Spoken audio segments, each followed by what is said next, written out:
Welcome, everyone, to the specially rescheduled meeting of the Charter Township of Washington, today on February 8, 2022.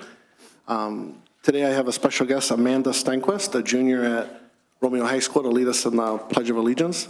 She's studying law at the high school, and I'd like to welcome her up to lead us in the Pledge of Allegiance.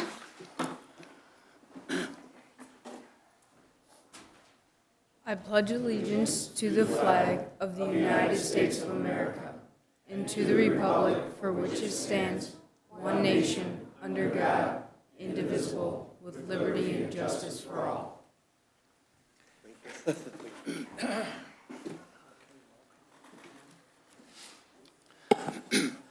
With that, Mr. Babinski, will you do the roll call? Kopp. Here. Polad. Here. Nicely. Here. Gravidi. Here. Babinski is here. Olson. Here. And Datowski. Here. All present. Next item is agenda approval. Before you see before you the agenda, is there any additions, deletions, or motions? I do have a couple things to add to the agenda. I would like to add to the consent agenda 5.6, the minutes that go into the sealed envelope that everyone has viewed for closed session on 1/19/2020. And then I have a fire department purchase for the Apollo Fire Equipment Evolution 6000 that they're requesting due to the fact that they're having supply chain problems with that. That will be 9.10 under new business. Okay, and I'd like to remove an item. I'd like to remove item number 9.9, presentation from Attorney Robert Davis, Parks and Recreation.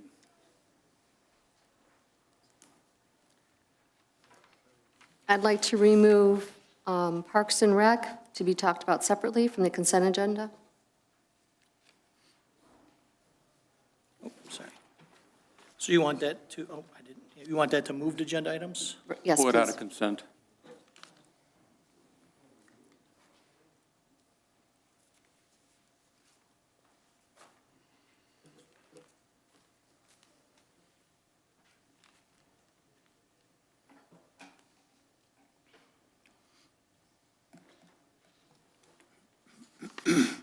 Okay, Bob, there's some things that, I personally want a certain thing on, so do we vote on each thing, or for the agenda, or? Well, you can take them one at a time. I mean, Cindy wanted to take something off the consent agenda and put it in the I regular. mean, can I do just all in favor, or roll Well, if you call? have an agreement on all of them, but if you Okay. want to do them separately, you can. Okay, no, I mean, just to speed it up. Any other changes, or? Okay, the first one is move 5.3 to move agenda items. All in favor? Aye. Any opposed? Motion passed. Next item is to add 5.6 to the consent agenda, which is minutes of the closed session 119. All in favor? Aye. Aye. Any opposed? Motion passed. Add 9.10 to new business, the purchase for fire department. All in favor? Aye. Any opposed? And then the removal of 9.9, presentation by Attorney Robert Davis, Parks and Rec. All in favor? Aye. Any opposed? No, or yes? Okay, so I guess there's 2 noes and 5 yes. Say 3 noes because I didn't get a chance to speak. Okay, then 3 no. Well, if you're not sure, do a roll call. Well, I didn't speak, Oh, okay. that's all. I Okay. just- He was saying something before I even got a chance to say, so it's 4-3 to remove. Okay, so I'll make a motion to approve the agenda as amended. I'll second. Okay, all in favor? Aye. Any opposed? Okay. Next item is consent agenda. You're being asked to approve the consent agenda, which is to approve the accounts payable of February 2nd, 2022, approve the minutes of the Board of Trustee meeting of January 19, 2022, accept the Macomb County Sheriff's Department report for December 2021, accept the Fire Department monthly report of January 2022, and accept the minutes of the closed session of January 19, 2022. I'll make a motion to accept the consent agenda items as mentioned. Support. Okay, motion by Dukowski, seconded by Polad. All in favor? Aye. Any opposed? Motion passed. Next item is moved agenda items. 5.3, approve account Parks and Rec accounts payable of January 21st and January 25th. I'll start it out. There was one item on, and again, this is a moot point because I'm sure all the checks have already been written, but there was a curious addition on the list of invoices here. There's a $23,902.83 charge that went to Lakeside Collision on Hall Road for repairing a van number 35. I don't know what that means, so I guess I'd like to have some clarification on that as to why Parks and Rec is paying to get vans repaired. And I don't know if this is something that is a Star Transportation thing. I don't know if Parks and Rec owns a van, and I don't know why they're Wasn't there paying an accident on the- $24,000 to get it fixed. Yeah, Mike actually knows better. I think it was the truck. Sorry, Would can you you go to mind the going mic? to the podium, Sorry. please? Sorry. Thank you, Mike. Hi, Mike Philbrick, Supervisor, Bruce Township. So we actually pay for the repairs to the collision shop, and the insurance company reimburses us for the repairs. So that's what's done. Okay. Thank you. Easy peasy.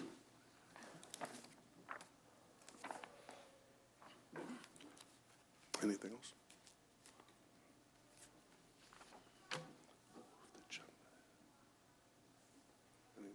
Any other questions or? Okay. Next item is legal counsel. No. Nothing. Next item is unfinished business, update on the bank reconciliation. Yep, give me 1 second here. So give you a quick update. Brittany again came in last week, Wednesday, from Plant Moran, and she had finished the month of December. There was one item still open, but I think that got cleared up now. It was regarding Clarity had given us a check, when Clarity's normally when it's a taker, not a giver. So I believe we got that all set. She will be coming in tomorrow to start working on January's. So again, what we're trying to strive to is to get, by the next month, midway, get caught up. So we're getting really close to that point of being totally caught up again. There was wanting an update on the amounts that we paid. The last invoice that I have here dated January 12th, 2022, was an additional $7,660 paid for Plant Moran for the September, October, and November reconciliations. And that previously was for them, in December, we received one for $6,080 through November services. Do we have a total on that, Stan, for the total year so far? Total year for reconciliation, I have these two bills right now. So you've got $7,660 and another $6,080. Did that include the $3,650 that was paid from Treasury and from accounting this month? So again, I gave you total bills. I didn't do the 50-50 split. That's just total. Oh. The numbers I read get split. Okay. All right.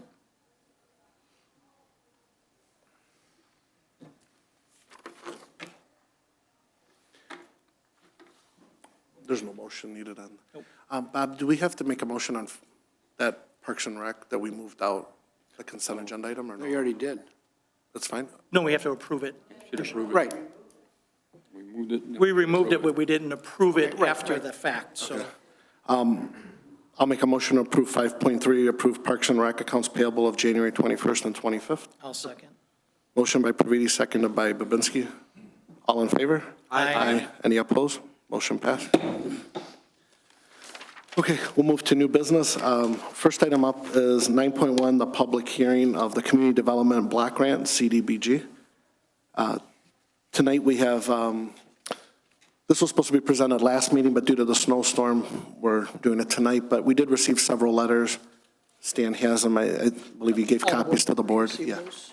So I guess we'll make a formal, We do have people here. yeah, we do have people. Yeah, so I guess I'll make a motion to open public hearing. Support? Support. Motion by Praviti, seconded by Olson. All in favor? Aye. Okay, so anybody here that's for the CDBG, feel free to come up to the podium.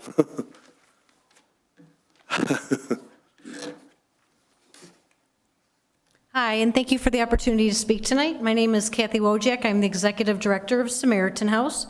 We're a nonprofit food pantry right down the road between 28 and 29 Mile.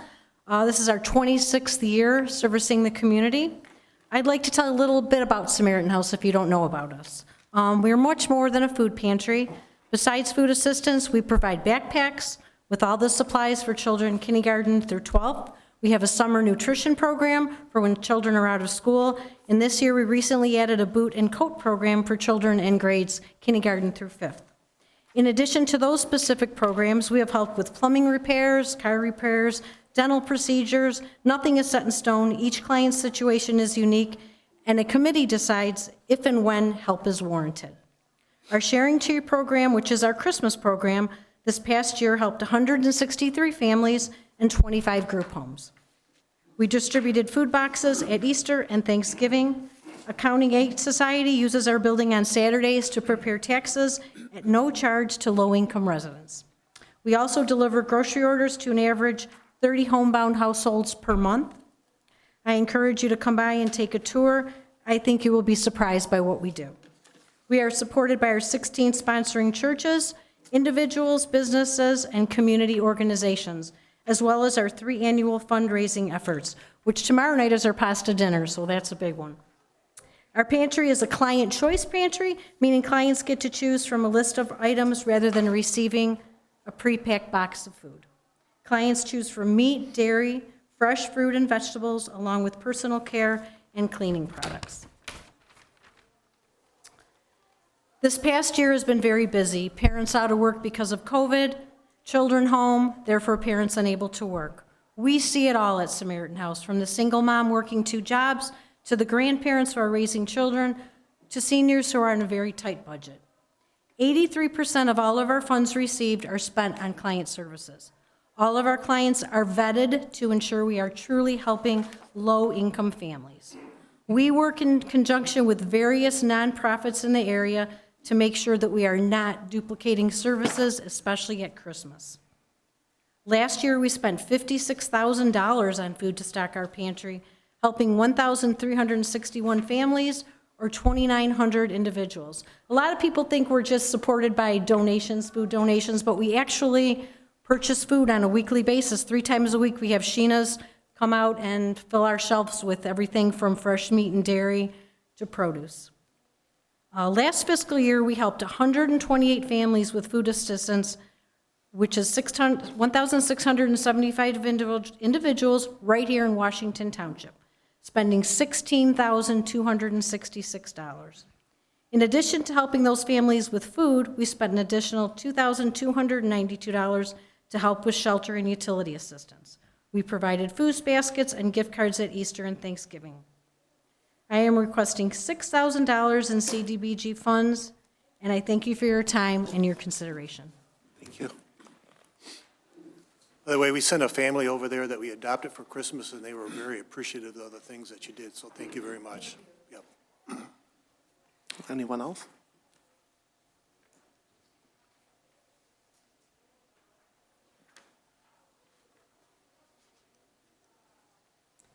Good evening. My name is Judy Dudek, and I'm a lead case manager at McCrest. We are the second largest, well, actually, we are the largest homeless shelter in Macomb County. Last year, I just want to thank you that you supported us with $2,500 through this grant. And through that grant, we were able to serve 500 people in shelter. That's individual people, including families that we brought in. During the winter months, we increased our shelter capacity. Normally, we serve 60 individuals at any given time. Last year, we served 250 people at any given time. And then, we have people that come and go. This year, we've expanded our services during the winter months as well. The temporary shelter in the county closed down 2 years ago, so we stepped up and we took over the warming center. And so right now, we're serving 250 people again. We plan on it building a little bit more. The extra warming center will end April 3rd, but in that time, we need to be able to shelter them. Because the eviction moratorium was lifted, we're seeing a lot more need for shelter in Macomb County. Not only do we provide shelter, but we provide 3 meals a day for all the individuals that come. We have job support. We have a learning and resource center in our building.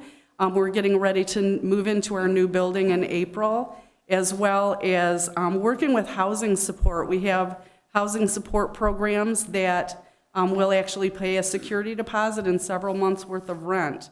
And so it's not just a matter of meeting the immediate need, but we feel empowered by your support and by the community's support to go a little bit further, get them, into our shelter to meet the immediate need, but then in the future, what are we going to do for them? We want to support them with job support, with skills training, with case management, and so at any given time, anybody that comes into our shelter is provided a case manager, and our main priority for them is to get them into permanent housing, to break the chain of generational homelessness and break the chain of constant government support. We want them to become independent. And so we appreciate your support. This year we are requesting the grant for $3,780. And so that would be greatly appreciated so that we can bring people off of the streets. People are literally living in the streets, and we're providing as much shelter as we possibly can. So we appreciate your support. Thank you so much. Thank you. Thank you.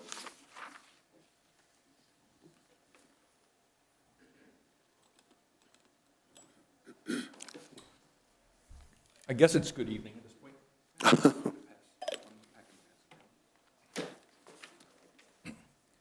My name is Scott Andrews, and I'm the transportation coordinator for Interfaith Volunteer Caregivers.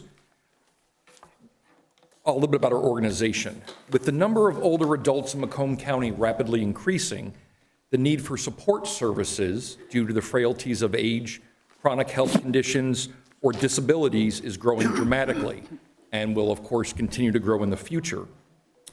For the past 29 years, our organization has been providing free basic assistance to hundreds of frail, older, and physically challenged adults, helping them remain safely in their homes throughout Macomb County, parts of Oakland, and St. Clair counties.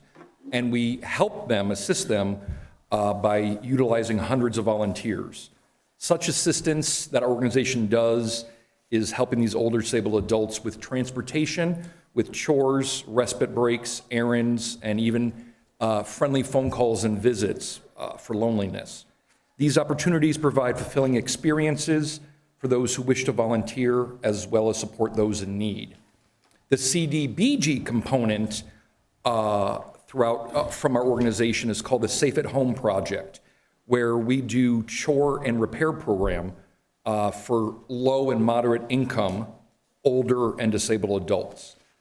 This project was developed to provide some chore and repair services to the communities that allocate CDBG funding for this purpose.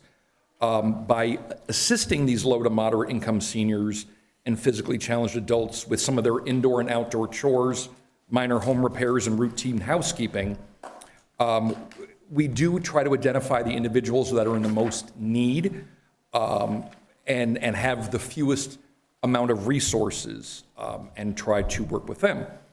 The CDBG funding component is essential to the growth of these services throughout the township, throughout the county.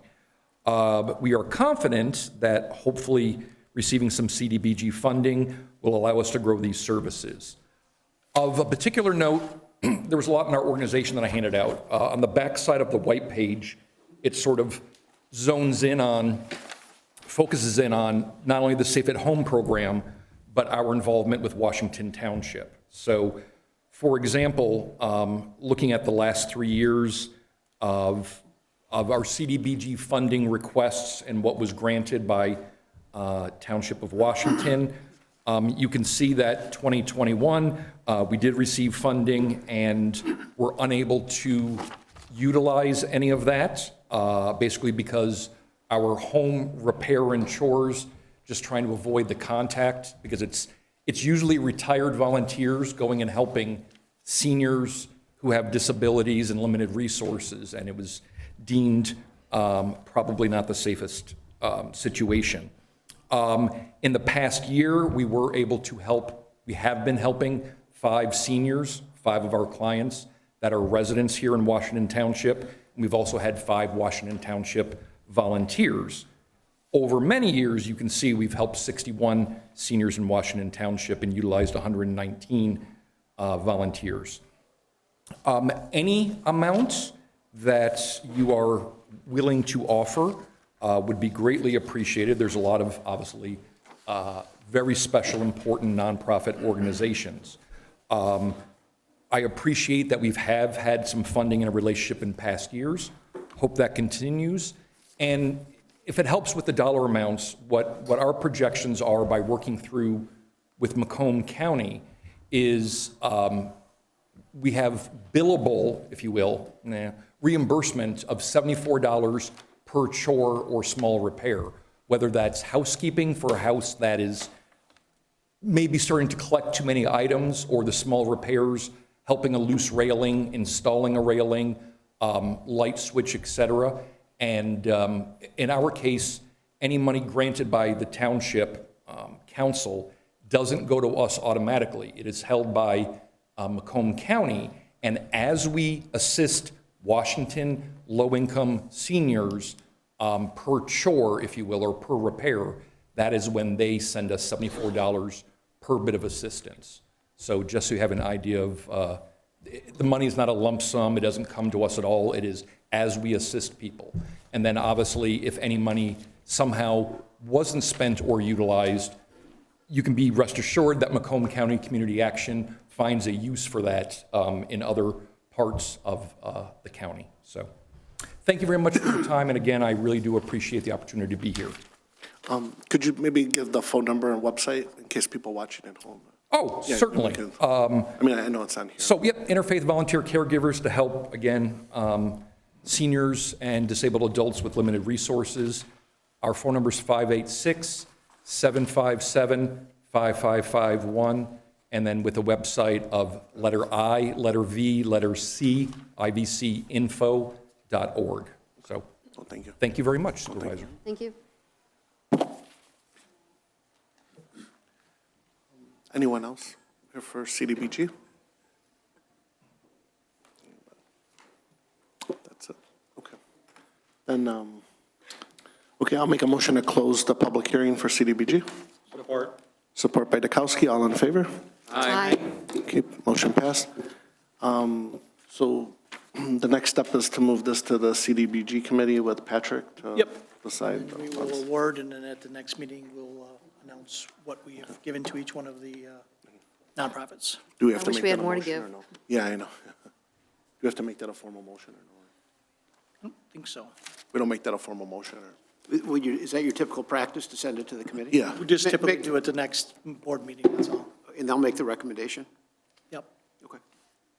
I'd make a motion to do that. Okay. I'll make the motion then, I'll second you, Bob. Okay. that we, Okay, motion by Babinski to come back at the next meetings to give the committee time to review. Yep. Seconded by Olson. All in favor? Aye. Any opposed? Motion passed. Next up is Spalding D-Decker sidewalk. We have Taylor here. In the packet tonight, there's some projects, and then she's here to answer any other questions on our GAP program as well, if you have any. Yes, for the record, Taylor Reynolds, Spalding Detective. Yeah, sorry. Clerk Babinski, would you like me to go ahead and summarize what I sent over? if you wouldn't mind, please. Certainly. I met with several of you previously with the Sidewalk Committee, but for the rest of you who don't have the update, Spalding Detector's been working on several sidewalk gaps throughout the township. And I'll just give a quick update on each of those. The most current that is under design right now is the west side of Mound Road, north of 28 Mile, fronting Stony Creek Metro Park and fronting Stony Creek Veterinarian Clinic. We met with the property owners on each of those and then created easement documents that the township staff is now pursuing easement acquisition in those areas. We've completed topographical survey and preliminary layout and are working on developing the design of those construction plans. We have completed the design on Mound Road and Jewel Road. Mound Road specifically the west side south of West Road, and Jewel Road south of 29 Mile Road. That project is ready to go out to bid for construction bids right now. The township is pursuing the final easements at those locations. And if that does get out to bid and we are able to get the easements on the other Mound Road gaps, we hope to add those 2 gaps to that same construction project for construction this year. There's a small gap on the south side of 29 Mile Road, east of Hevel Elementary. That design is complete, and the township staff is in the process of obtaining an easement across that property. Again, that is a small enough gap, we would not recommend bidding it out alone, but would look to add it to another construction project. 26 Mile Road, the north side between Bedford Boulevard and Beaconsfield Road will include a pedestrian bridge, and the application for a grant through SEMCOG has been placed with Macomb County, and we're pursuing funding for that at this time. 29 Mile Road, the south side east of Jewel Road.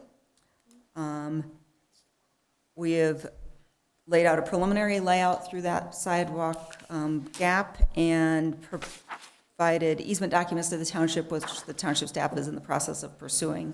We do need to acquire some soils information before detailing out that design.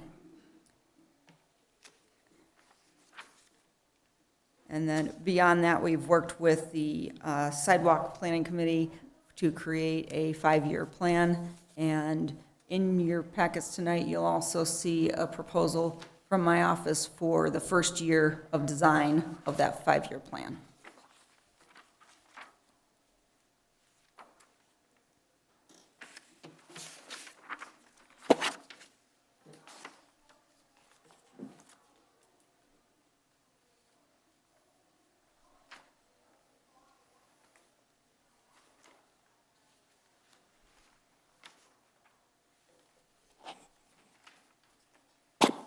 When do you see the best time you're going to start breaking ground after the weather breaks? We usually shoot for April 1st and usually end up closer to April 15th or 21st. Just like the Tigers on opening day? Yes. Taylor, I have a couple questions. Back August 11th of 2021, this board approved a $30,000 expenditure for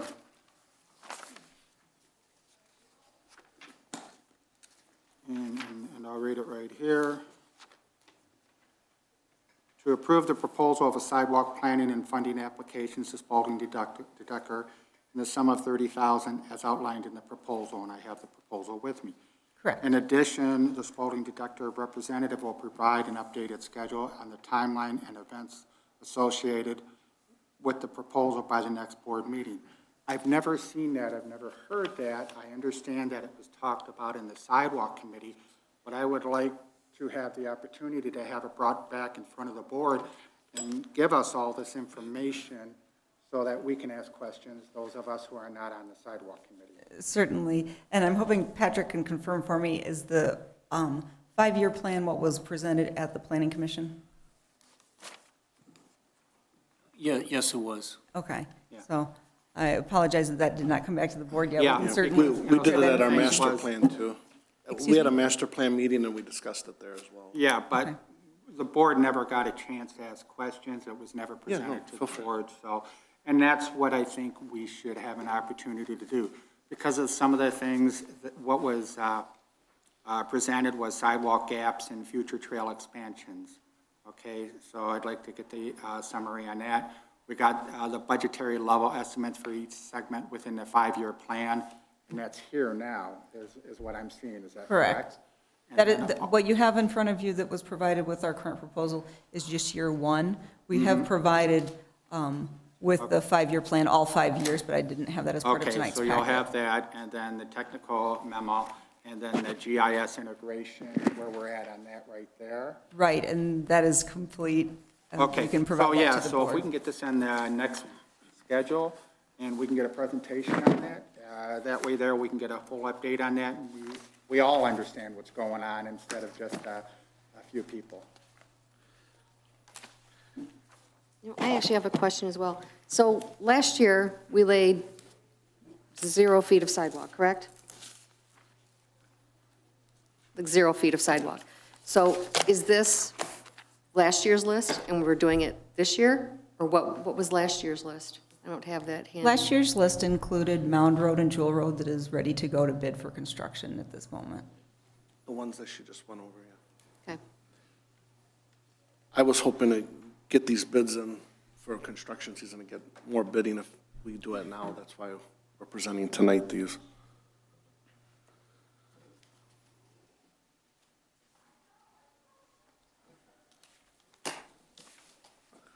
I have some concern regarding some of the prices of all the projects. And also whether or not we should delay some of them. Because one of them that kind of stands out to me, and we kind of touched upon it in the sidewalk committee meeting, but it's $283,217. And I don't know if there's going to be a lot of use for that area at all. Because there's some farmland there yet, and it's going by Westview all the way to the library. And I don't know who's really going to use it. I think sidewalks are good, but I think sometimes they should be more in the areas of where there's condos or subdivisions. Well, this was rated one of the top ones because kids can go to the library. They can't get to it right now without sidewalk. But where are they going to be coming from? I mean, there's businesses going north. Yeah. I mean, I think sidewalks are good, but I think in some areas, like we're talking about, some of the areas, like the beauty roads and everything else. But I mean, I'm not saying this is a beauty road, but still, But we have the sidewalk going up to 30 and it stops. This would pick it up and go to the library and then connect to Art and Jake's and keep going north. I understand that. Well, but you're asking it, that's why I'm telling you. But I don't think there's going to be a lot of use for it right now. And I think we could spend some of the money, like on other projects in the township. I don't know how the rest of you feel. What is I mean, there for down 30 complaints, miles? this is the number Is there a sidewalk down 30 mile now? That kids can use to get to Van Dyke, down 30 mile? Is there sidewalk there now on 30 mile? No, this would be Van Dyke. I know, Yeah. I'm trying to support his question. No, but it's for people that walk up Van Dyke, they're stopped at 30. They can't get to the library. This has been one of the hot spots I get phone calls on, that they can't get to the library. Okay. This would give connectivity along Van Dyke from 29 to 29 to basically 30 past along Art Van and Dyke. Jake's. But there's no connectivity from any of the subdivisions that are along 30 mile to get. There's to no Van Dyke. subdivision on 30, there's main houses, Okay. but Yeah, yeah. well, I think that's what Yeah. Mike was trying to get at. But on 29 across from Kroger, there's a subdivision there. They can get on the sidewalk and go up. Right. And 30 or 29? 29. Across from Kroger, where Art Grimes lives in that sub. I don't know the name of the sub. Eastview Estates. Eastview. Can I ask Patra a question? Does this cost reasonable to you? Does it seem reasonable, the design service amount? $89,000? You mean for the 383? The design services? Yes. Quite frankly, I haven't looked at it and haven't talked to Taylor about it, so I really couldn't comment on whether it's Right. Good price or not good price, depending on, the fact that we've had a pretty good relationship with them at this point in time. I mean, I'd be happy to take a look at it for you, but I'm Thank not you. really objecting to the cost per se, but if there's no use for the sidewalk, I guess that's my concern.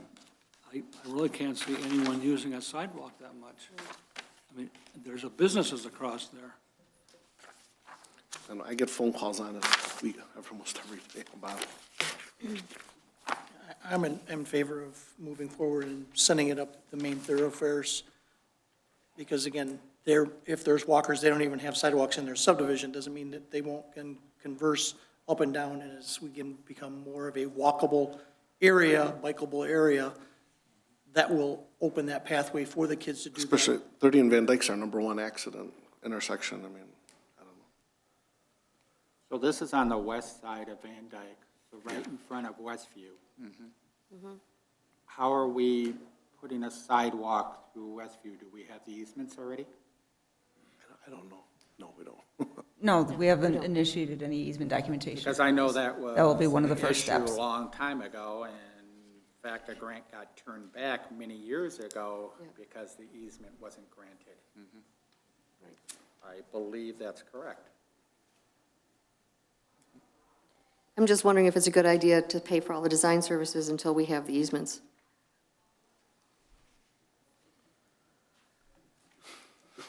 That'll never happen.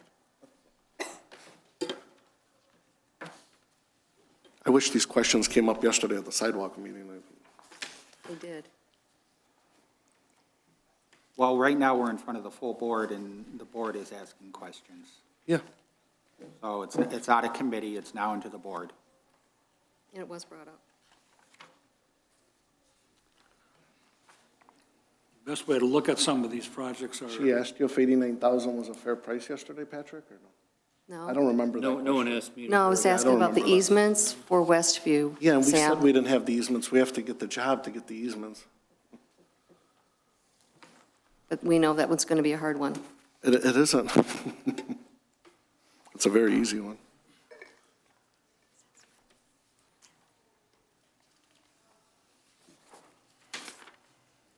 I don't know if everyone's had a chance to drive by all these projects.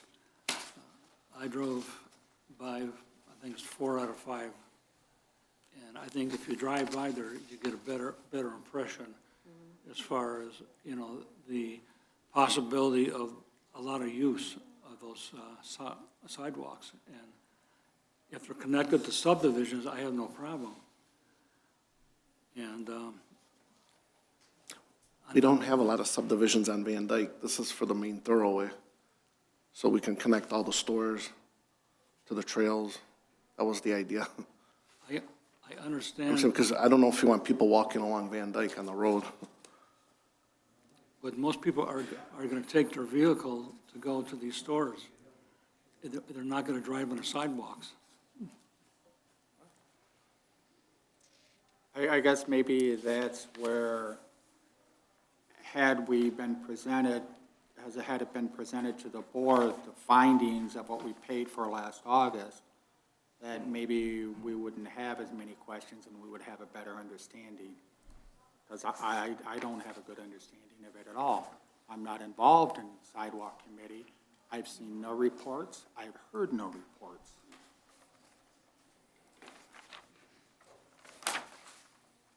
I agree, we need to get sidewalks in, but show me the gaps, show me it on the GIS,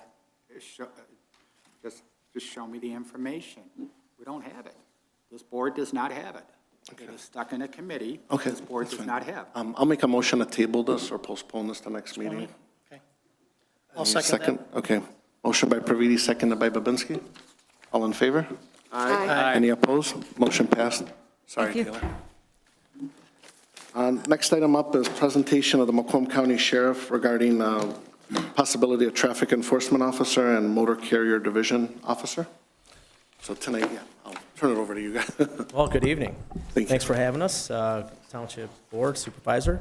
I'm Commander Jason Abel with Macomb County Sheriff's Office. With me today is Sergeant Tony Petrikowski, who is your liaison that's assisting with any issues, and also Sergeant Ken Rumps, who oversees the entire Macomb County Sheriff's Office traffic unit.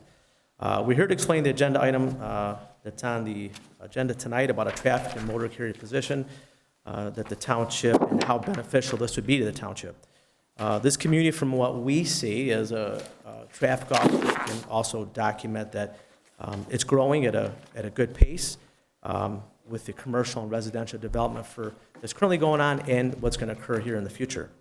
We're also seeing an increase in traffic that is running through the community, whether they're not township residents running through M53, 26-mile of thoroughway of people going and coming to different communities and areas. We believe both positions will be extremely helpful to this township.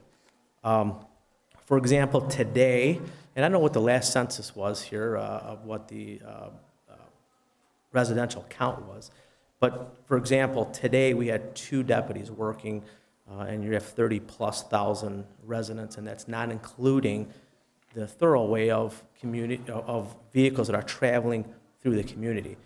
For an example, if an accident occurs and it's going to need traffic assistance, usually we'll send 2 cars to that, leaving no other vehicles to go to different runs, whether it's MITRE calling for a retail fraud or someone that's in custody, or a domestic dispute or a fight. So we kind of have our hands tied. We have 14 positions within the township, and we spread them out between our day shift, afternoons, and midnights. You are doing a great job. I can tell you that the 14 deputies are doing well, and if we need assistance, we do pull assistance from other communities to give us a hand.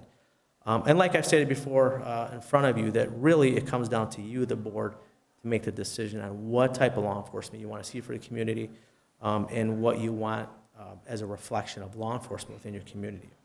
I'm here to explain anything or answer any questions you may have regarding the 2 positions as far as fees, the contract, as far as time frame, whether you like the positions, you don't like the positions in the future. I'm here and I can document and explain any of that information. And also I have the 2 sergeants here that can kind of give you a little brief on what these 2 positions kind of entail. So we're here to take any questions that you may have. Excuse me, sirs. Thank you for your services. I appreciate it very much, for all 3 of you and your rest of your crew. My understanding is the police liaison that works primarily during the school season, then patrols the roads in the non-school seasons. Is that correct? And then is that helping you guys out at all? Yeah, so you're talking about the school liaison. Yes, sir. So Tony here, I can tell you guys, is doing this on his own. So he's assigned to a different unit.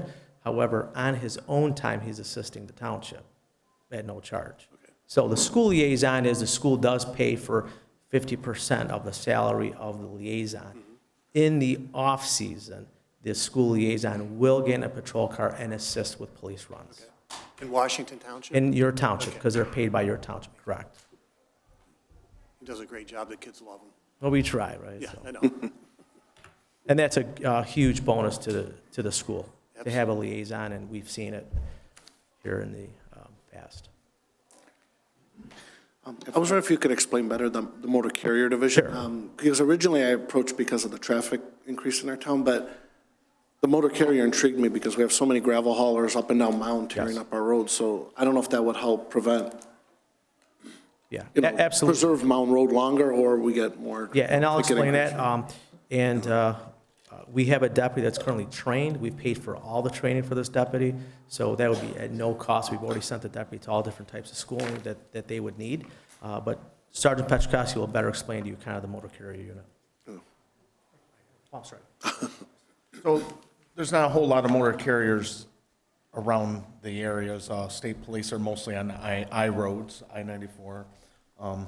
M53, as you guys know, and Mound as well, the gravel haulers, and a lot of them go unchecked. Motor carrier officer will not only just enforce motor carrier, they'll do safety inspections, making sure these trucks are safe to be on the roads. And once word gets around, especially when they're going through and going, okay, there's a Washington Township motor carrier, we better make sure we're up to date. And that'll help out a lot. Would you be dedicated to only Washington Township? It would be, yes. Do you have jurisdiction on M53 being it's a federal road? Yes. You do, okay. State road, right? It's a, yeah, State road. Yeah. Would you patrol there too or not? On Patrol 53? 53? Yes. How would you split your time up? Do you have some idea how you would do that or not? Well, the motor carrier would probably be assigned just like a regular deputy, probably, I would assume on Monday through Friday when all the traffic is going, and be enforcing the whole 8 hours. Unless there's an emergency call. If there's an emergency call in Washington Township, he's going to assist other deputies with it as well. So you had made mention that once they know they're going to start checking more, once they know we have them, they're working Monday through Friday, do they start working more on the weekends?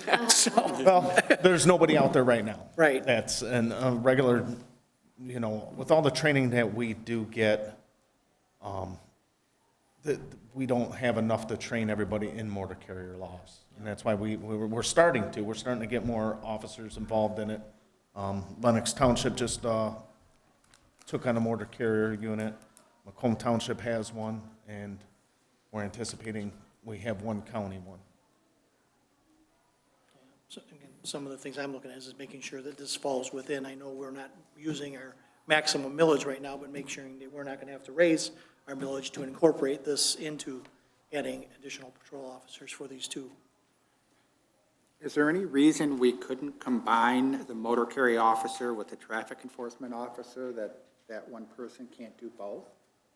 I mean, I have a lot of respect for the police, believe me, I really do.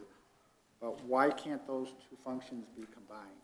You know, it is possible, however, a motor carrier inspection does take a lot of time. I mean, they're weighing these trucks, they gotta pull scales out. And what we're seeing is the traffic-related issues, it's a huge issue in the township. We're seeing like the bypass, we're seeing Mound Road, 26 Mound. When there's an accident, majority of these roads are requiring 2 cars to come out and not just one deputy to police it and to make sure that they're safe and that the tow truck drivers are safe towing these cars. So we're kind of tied up, but you can.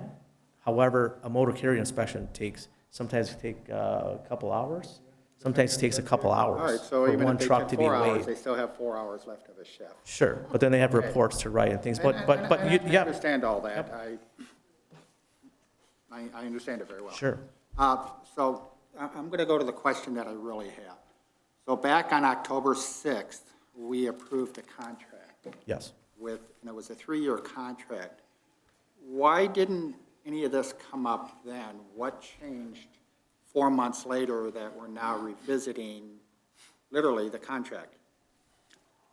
It's partly my fault. I just got an increase in phone calls from residents with speeding and traffic, and so I reached out to see what the cost would be to pursue either another deputy, but then they explained these 2 programs, and it's not just the gravel haulers, it's even like the construction companies moving a bulldozer, you got the rocks flying in the wind and kind of thing. But they did explain, like, we wouldn't have to sign I mean, he could explain it better, but we wouldn't have to do a contract. We could try it out 6 months or a year, and then they would give us monthly reports, see how it goes. And Yeah, so, Sorry. Tony, if you want to explain. That would be So- rolled into your regular report that you give us quarterly, I believe it is? Yeah, so we would try and assist you, hopefully monthly is what we talked about, to kind of give you an idea of what both vehicles are doing, and the amount of contact that the individuals are making. Now, it would have to be added to your amendment, obviously adding 2 cars. However, in the contract, there's a 90-day clause, and we would just ask that 90 days prior to tell us that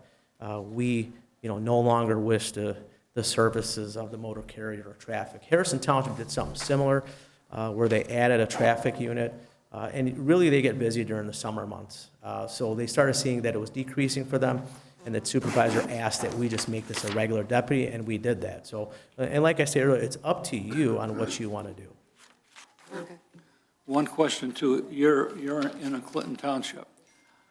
Was there ever a cost analysis figure as far as the payment for the officer and then the return on revenue? Is there kind of a ratio or not? As far as, I'm sorry, you said Clinton Township? You said that you're also in Clinton Township. Oh, well, so Lennox Township is the recent township that's added a motor carrier unit because they were getting all the complaints, probably similar to what's going on. The roadways are getting tore up. We believe there's heavy loads going on. We believe there's debris going all over the place where no one's enforcing this. So they added the motor carrier to also assist with law enforcement services so that if there's a need that vehicle, it is a deputy, if they need to go to a priority call, someone needs CPR or there's a fight in progress, they will also respond. Harrison Township has recently called us as well for a motor carrier, so we're also exploring that option. We're awaiting the decision of their board, whether they want us to come forward. So it's a huge need with townships today on what's going on with the trucks, and you could see it with the roadways. And the majority of these trucks sometimes are over the amount that they're supposed to travel on. Okay, I guess my question was, how much revenue would be derived from having your services? Well, that's something that you'd have to see through the courts. We don't have quotas and we don't have mandates on what we're going to write tickets on. I know the motor carrier tickets are very expensive, but we're here for education. We're here to educate the drivers, we're to educate the persons going through the community, but we're not here for revenue. Well, I'm not saying really for revenue, but if there were revenue coming in, it might help us to approve the, Maybe I can, project. excuse me, maybe I can better answer that. The return on investment would be the betterment of your roads as well as the safety of your residents. We're looking, like the commander said, to educate the people that are traveling through the community as well as to keep the community safe and preserve your roads. Whether it's Mound Road going from 32 mile down, up and down 26, I'm sorry, from 26 to 32 on Mound, whether it's M53, whether it's Van Dyke, all these heavy equipment vehicles, whether it's semis, gravel haulers, trash haulers, landscape equipment, whether they're traveling outside the realm of when they're supposed to be transporting, whether it's the frost law time or not, whether they're over capacity, whether their load is covered or not. It's more about investment. So hopefully that answers your question about a return on investment. I don't know that we can really determine that at this stage. I know it's just not money, but like traffic enforcement officers, usually people who complain, later on, they get the tickets, I found out. That's true. That's the education process. That's when they get it in writing. Well, like the commander said, I mean, I've been a liaison now for just over a year, and I've fielded numerous complaints, traffic enforcement complaints, working with the township office, as well as complaints coming directly to our sheriff that gets handed down eventually to me to take care of. That's where this traffic enforcement car, came in play was, all of these areas, whether it be, again, Mound between 28 and 29 that was recently paved over the last couple of years, high traffic for speeders, for drag racers. If we have a deputy that's sitting there trying to enforce traffic and then gets called to a domestic violence call or over to a retail fraud or to a residential or business alarm, they have to leave. Whereas if we have a traffic enforcement car that's going to sit there, he may make a traffic stop and may not for, say, an hour. But who knows who he's prevented from racing up and down the road. Just because there's not a traffic stop made does not mean that there's not prevention. Okay?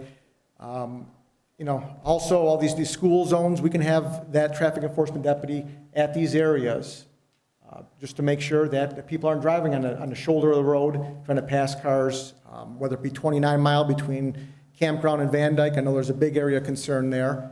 But again, it's education, it's getting it out there. The traffic enforcement car, like the motor carrier, if there's any in progress, high priority calls, weapons calls, they would be responding.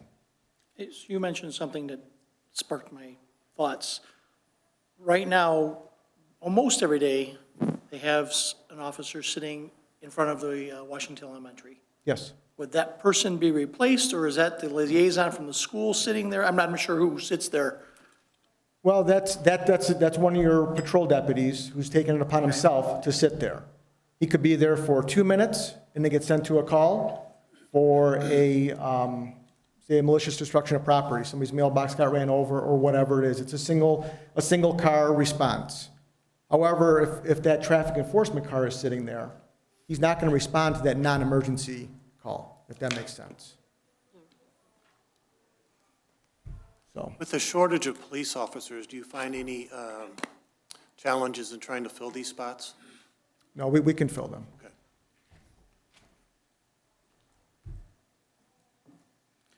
And just to add on to that, one in front of Washington, but again, because of the new high school being there, 29 and Van Dyke, Yes. I know is increasingly worse intersection because of a lack of education on how to drive.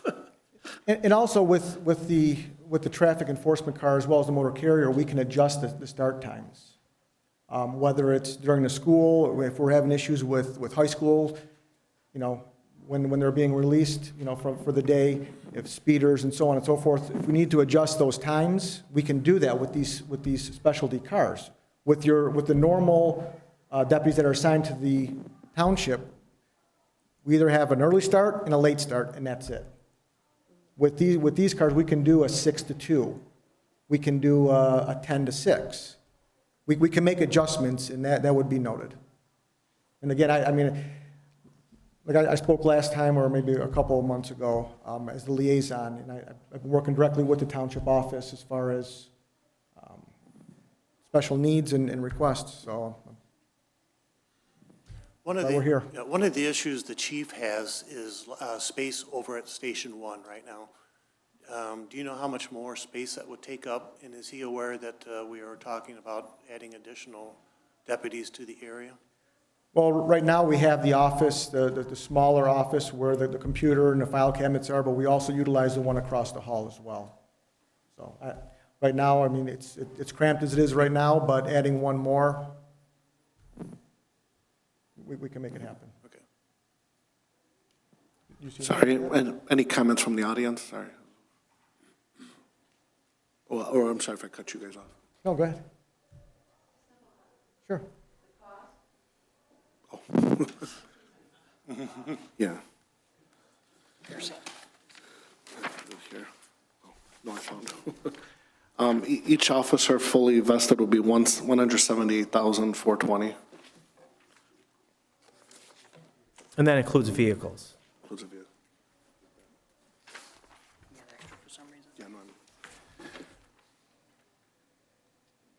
yeah. When were the- I guess if you can come up to the podium, sir. Thanks for what you guys do. I think you hit the nail on the head. It's preserving the roads, the integrity of the community. Being out there is a big deterrent. We've seen gravel hauler down 26 Mile Road go crashing through somebody's house a couple years ago. They fly down 27 Mile Road, empty and full. Walls are rattling and cracking and stuff.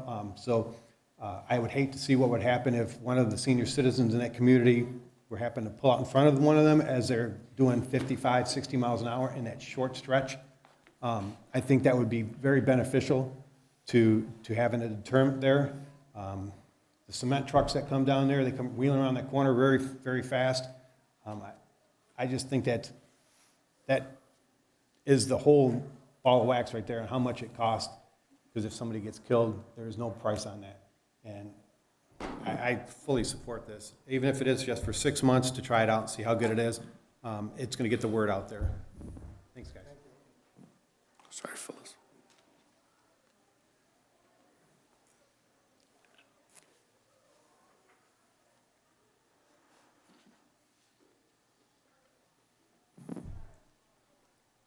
If I recall correctly, Mr. Pollard, way back in the day when we were both in the city of Fraser, Fraser's public safety department trained some of their officers on the motor carrier thing.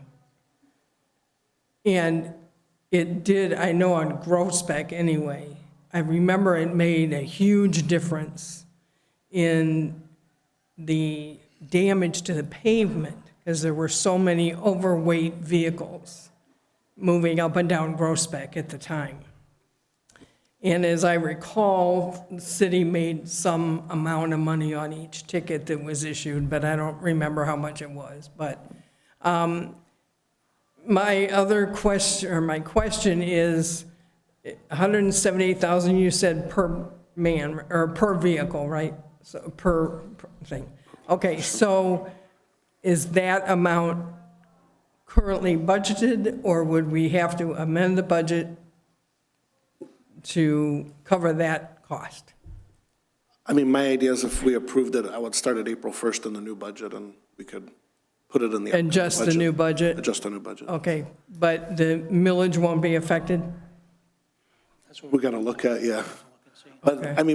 my hope is we could give it a 6-month or 1-year trial. I'm not against it. Yeah, no, I am I didn't say you were. absolutely for it. No, yeah. Regardless, it was just a question. No, I especially because I happen to live in an area where I get cement trucks and gravel trucks going up and down in front of my apartment. And I know that they're speeding. I'm guessing that some of them are overweight. And I know the road's getting torn up there on the approach to the freeway. I think that the motor carrier end is extremely important. The traffic enforcement is absolutely important, because I can't tell you, and I am not what you would call a light-footed driver.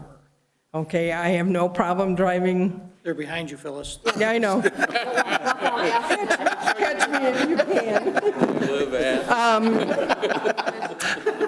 But when, You didn't state your address. when I know that I'm speeding and people are flying by me, then, they're going really fast.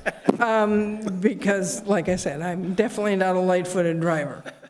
But I've just noticed in this general vicinity that since I moved out here 6 years ago, that people tend to drive really fast.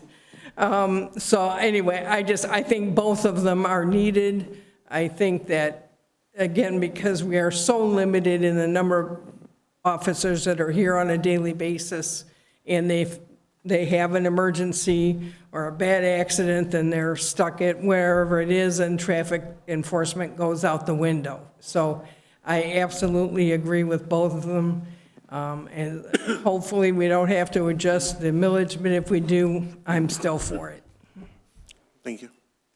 I have a question. We have a special situation on campground right now where apparently the speed limit is 55 miles an hour Talked to him out in the hallway. on a dirt road. Oh, you already talked Got about it. it? Yep, thank you. Okay.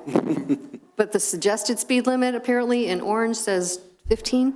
Oh, you want to go that way? Do I want to go that way? How Yeah. come the yellow sign says speed limit next half mile, or it says 15 miles an hour, but yet the speed limit on the road is really 55? Right. How do we handle such a thing? It's a safety recommendation, just like when you're getting on the freeway and it's curved, it says, don't do 30, 30. But are you going to pull somebody over if they're going 50? Not for the yellow signs. Wow.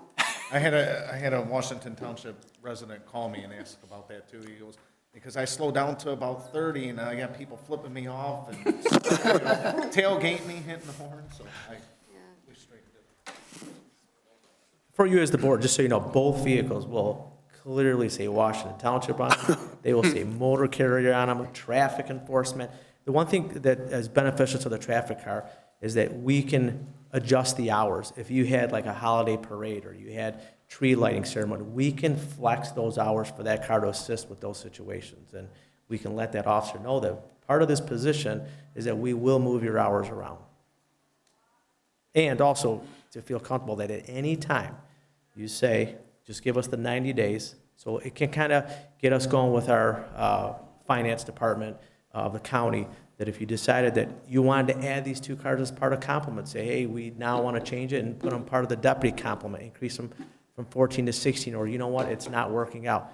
Give us the 90 days, and that way we can make the appropriate adjustments. Are you open to a 6-month contract to start this thing off as opposed to a year?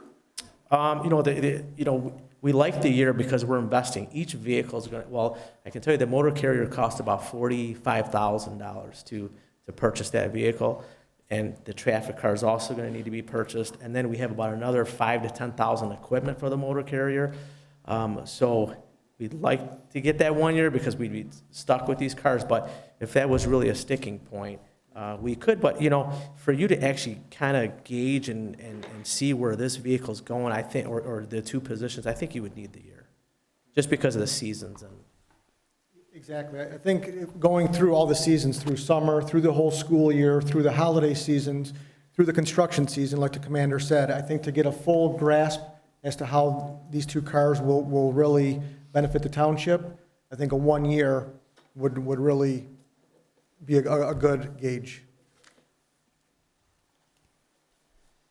Sam or Stan, do you think you can pull the information together for the next meetings so that we would know whether or not That's what I we was would going to have suggest. We discuss this again at the next board Right, meeting. and that way see there, where we look at the financially we millage, sit. see if we need to adjust the millage, if so, how much. That way there, people aren't blindsided that, hey, we just raised your taxes and nobody likes that. No. I don't think any of us realized you were actually buying new vehicles for this. Do we get to keep It's them? in the contract. Do we own them It's- after this? Do we Yeah, own oh, yeah. vehicles? Oh, yeah, well, it's in your contract, so if you see that the purchase of the vehicle is about $31,000, how we gauge that is, now, these are usually like a Tahoe I think we to just got fit the today. equipment, which the Tahoe costs more than that with the outfitting and all the equipment, and I think the outfitting cost is around $14,000, $15,000. But we factor in, how the county factors in, they factor in that once we hit 100,000 miles with these cars, and we may be able to push the Tahoe to 120, 130, but the resale value that we get back, so we're not charging you the full amount, we're just giving you that 31,000, that's how they kind of gauge it, plus fuel and all the other stuff that comes along with it. You know, I'll tell you a little story. I drove down to Key West again this year over the holidays. And one of the things they do in Key West is they take the old cars, they keep them looking clean, pristine, everything else, and every once in a while, they'll just park one. Yeah, I've seen that. And it's like, then people just automatically slow down. A great deterrent, right? Yeah. It is a good one. At least I'm glad you came here, and now I know where all the hot spots are going to be, so I'll be driving slower. That's half the battle. Have you ever heard of a program, it sounds like certainly we've got the safety aspect of this to consider, but certainly the impact on the damage to the roads. Has Macomb County ever come to you and said, hey, we'd like to partner with somebody because we see the benefit of slowing these trucks down, getting the weights down, because it's not tearing up our roads? So the county used to invest in one of our, or a few of our vehicles, but they lost some funding. We do have one vehicle that is county funded and the road commission, I can't recall what they pitch in, but it's one car for the entire county. So we do have one that some funds come in from the road commission, but, you know, and I can't remember, it used to be 3 or 4 possibly? Yeah, so, but they've significantly cut down on that and funding. Sorry, did you want to talk? Sorry, I got one more comment. Mike.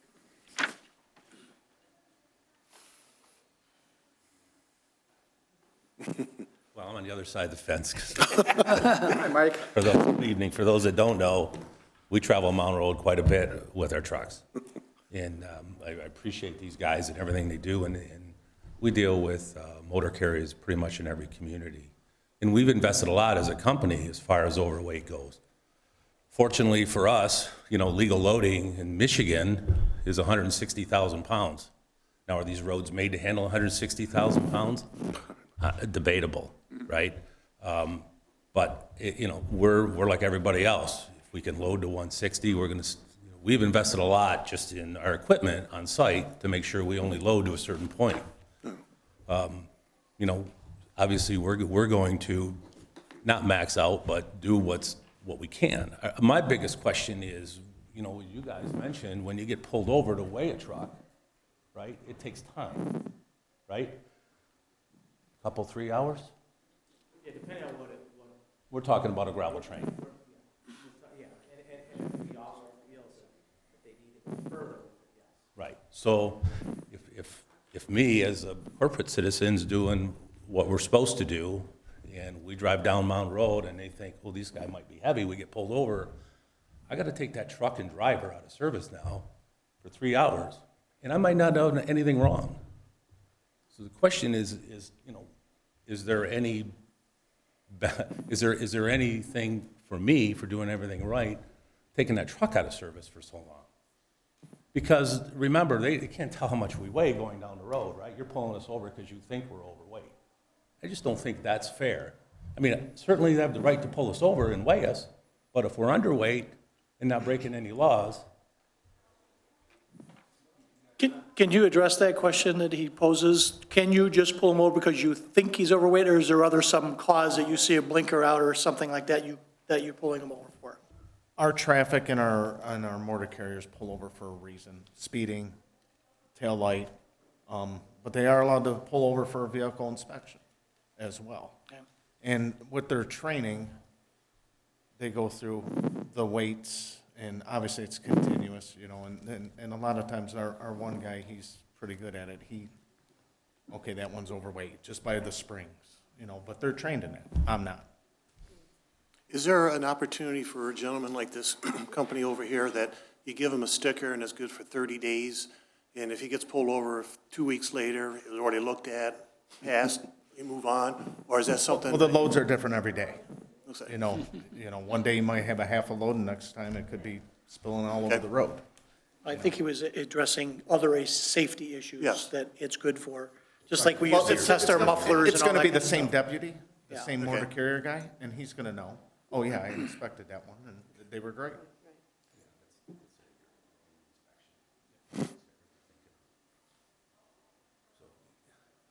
You know, as far as deterrent goes, we've been trucking since 1972, actually. So we know all about overweight tickets, right? We've had plenty of deterrent. So that's why we've invested so heavily in on-site scales and loader scales, that we know exactly how much we're putting in a truck before it leaves. Yeah, I know. Well, we're not singling you out. Well, I know, and I know that. Yeah. I understand that. Yeah. But, you know, predominantly we're on Mound Road. Yeah, I know. Right?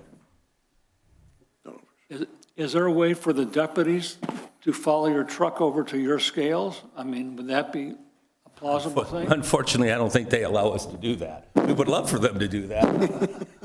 That would be the next, where would you guys scale them out at? Again, a safe location. Obviously off the wall. Right. So that, you know, that's. Could be around the corner. On a dirt road? Well, I'm not sure, I'm not a motor carrier. Makes perfect sense to me. Right. Pull them over there. Thank you. If I could say something, it's not just about loads though either. It's about unsafe loads, loads that are not covered. If they are speeding, if they don't have the proper amount of mud flaps, kicking up stones and whatnot. So it's not specifically just about the weights. The weights do affect the roads. I'm not a motor carrier, so I can't answer specific questions, but what I can say is motor carrier does enforce other things other than the actual loads. I mean, the actual weight, unsafe loads, like I said, and other violations that that truck may have. So it's not just somebody looking at a motor carrier looking, saying, I think that truck may be out of weight or overweight. You know, it's more things than just that. No disagreement with that. The only thing I'll tell you is the weight tickets are 90% of the revenue compared to equipment tickets. But if it's not the sole reason for the stop, if it's something else that leads to the weight, then Understand. then No, that might be it. My question on the pulling over about the weight was, you know, they commented that trucks look like they're overweight. And can they pull us over because we look overweight when in fact we may not be? And if we aren't, is there anything that could come back to us for taking the truck out of service for so long? Sorry to join the talk.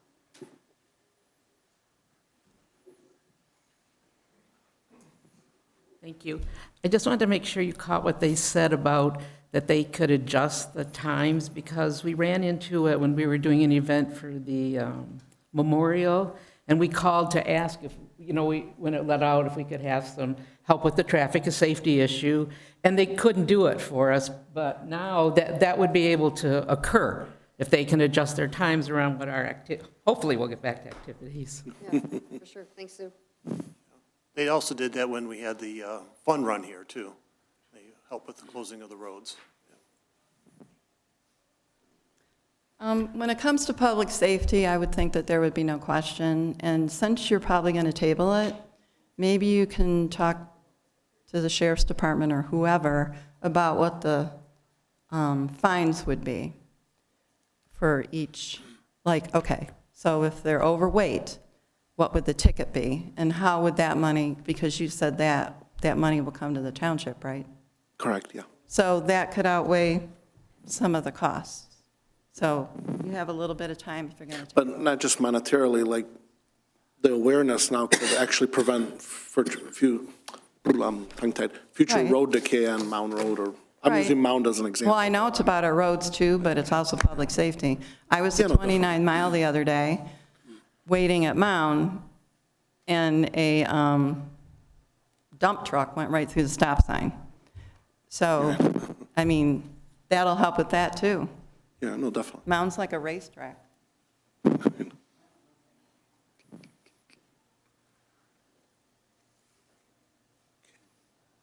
other questions?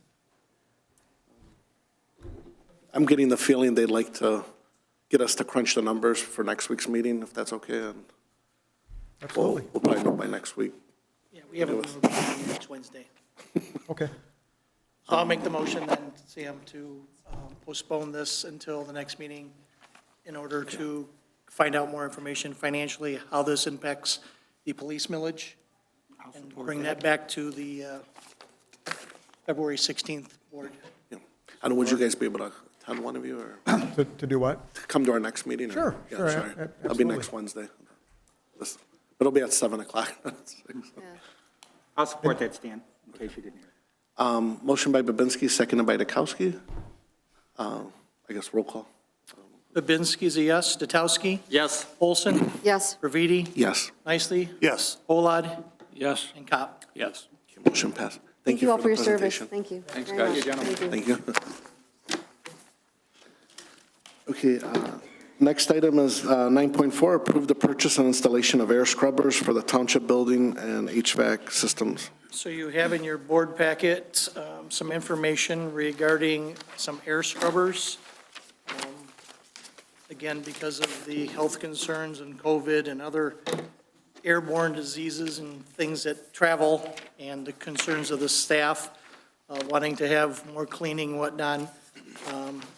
Mike Cervonic, who sits on the fire committee, former Henry Ford, I believe, CEO, reached out and found out what Henry Ford was using in their systems. That's why I'm recommending these, and that's why we put these out to bid. The 5,000 air scrubber is one for larger size spaces, where the air scrubber, normal one, is a smaller size space, and you have all these specs on there for you. Also, you have in your packet, and I believe in the board packet was also, the hard copy you received was a insert, because it got cut off a little bit when we printed. ComfortDet Classic and Randazzo Heating and Cooling were the three companies that came out that had this product and gave us offers.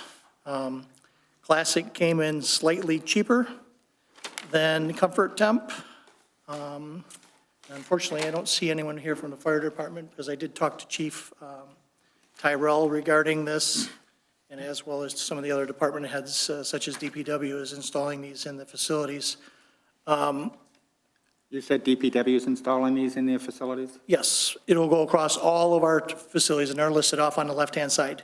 Okay, so that, All internally, employees. we're going to put this in, we'll pull the electrical and everything else. That is all included in those bids that you have there. Okay. That was my number one question. So the difference in price was slightly higher for Comfort Temp, and I don't have the exact dollar amount, but we've got a 23,166.8. And then to do with the industrial, they gave it 22,555. Chief Wright Tyrell and I agreed that we would prefer using Comfort Temp. When they came out and they did an evaluation of the station number 1, he was impressed by the fact that they knew what that type of equipment was that was there. We've also recently awarded Comfort Temp a service contract, which I'll talk about in my updates, because their contract had ended, and we got that at half the price of what we were going to have to pay if we continued with the current mechanical company that we've been using for the last 10 years. So I'm recommending that we use Comfort Temp for the installation of the Active Tech 5000 induction, as well as the air scrubbers for the amount of $23,668 to be installed in all facilities. Again, primarily for health and safety of our employees throughout all our departments, as well as the fire, as they're in contact with people as well. Again, for the public, just so you know a little bit about what this does, an air scrubber, and all these companies say they do use this, that we had bid out, that they do use that one in their offices as well. What these do, there is an ozone one and there's a non-ozone. We are going to use the non-ozone one, because the ozone ones give off a smell that some people like, some people think it smells like fresh air, and other people say it smells funky and I don't like it, so we're going without. But what is explained in here is basically it ionizes the particles, which then, when it lands, the air lands, you look at me, Bob, like I'm like some mad scientist. Kind of I'm trying to dummy it down because that's what it had to do to me, is when these things are now floating in the air, it's actually killing germs on the surfaces as well. So it's not just cleaning in the air ducts. When particles come out, it'll be landing on hard surfaces and help kill, remediate some of the other germs and molds and things that come across. So classic in here, they recommend cell replacement every 2 years. Yep. And I'm going to guess Comfort also does. There's all the same equipment. It's basically the light bulb in there that's creating the UV lights. There's doing all this killing and ionizing. It's a So there is 2-year no cell bulb. replacement, You're replacing the bulb. replacing just the Yep. bulb. Yep. So you're not replacing. You're not replacing the unit. No. Membrane cell on the No, inside. no, it's just a bulb. Okay, so it's a different type of system altogether. So in the long run, this is to be cheaper. Then placing the whole unit, yes. Well, and even if you have to replace the membrane. So, yeah, I can see that. Does Comfort Temp include the replacement for every 2 years? None of them includes the replacement for the bulb in 2 years. Okay, so there'll be an additional cost In every 2 years, we'll have, again, whatever the price in 2 years, whatever that bulb is going to be. How We're long not do going you- to quote that out now. How long do you think we would need the scrubbers? Indefinitely, or? Well, it's something that, yeah, it will last as long as the furnace are lasting. Again, it's not like it's causing any more energy usage or anything. Again, it's just killing mold, bacteria, and viruses in the air all the time. Okay.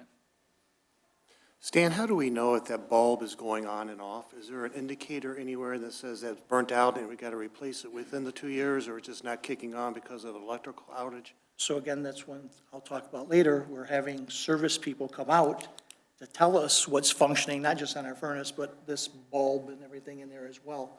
We're going to have a maintenance service contract on all our HVAC because currently our building department does not have an HVAC person to come out and inspect and check and clean and do all the things other than replacing filters.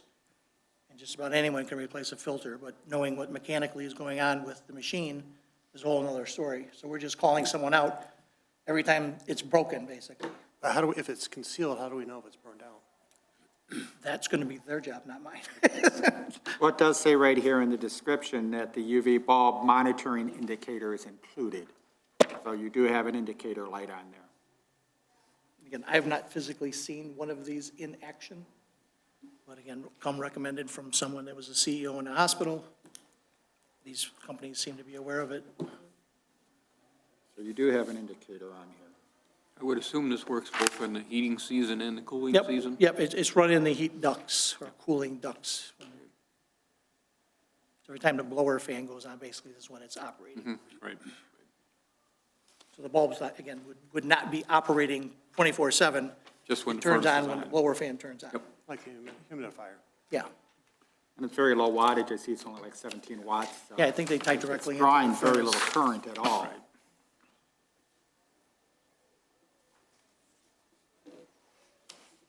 Any comments from Alice? Yes, I did include WBRW in this.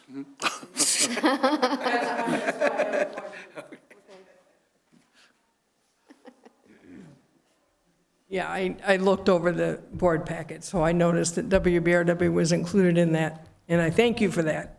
However, before we put any such thing in WBRW, we have to talk about putting new furnaces at WBRW.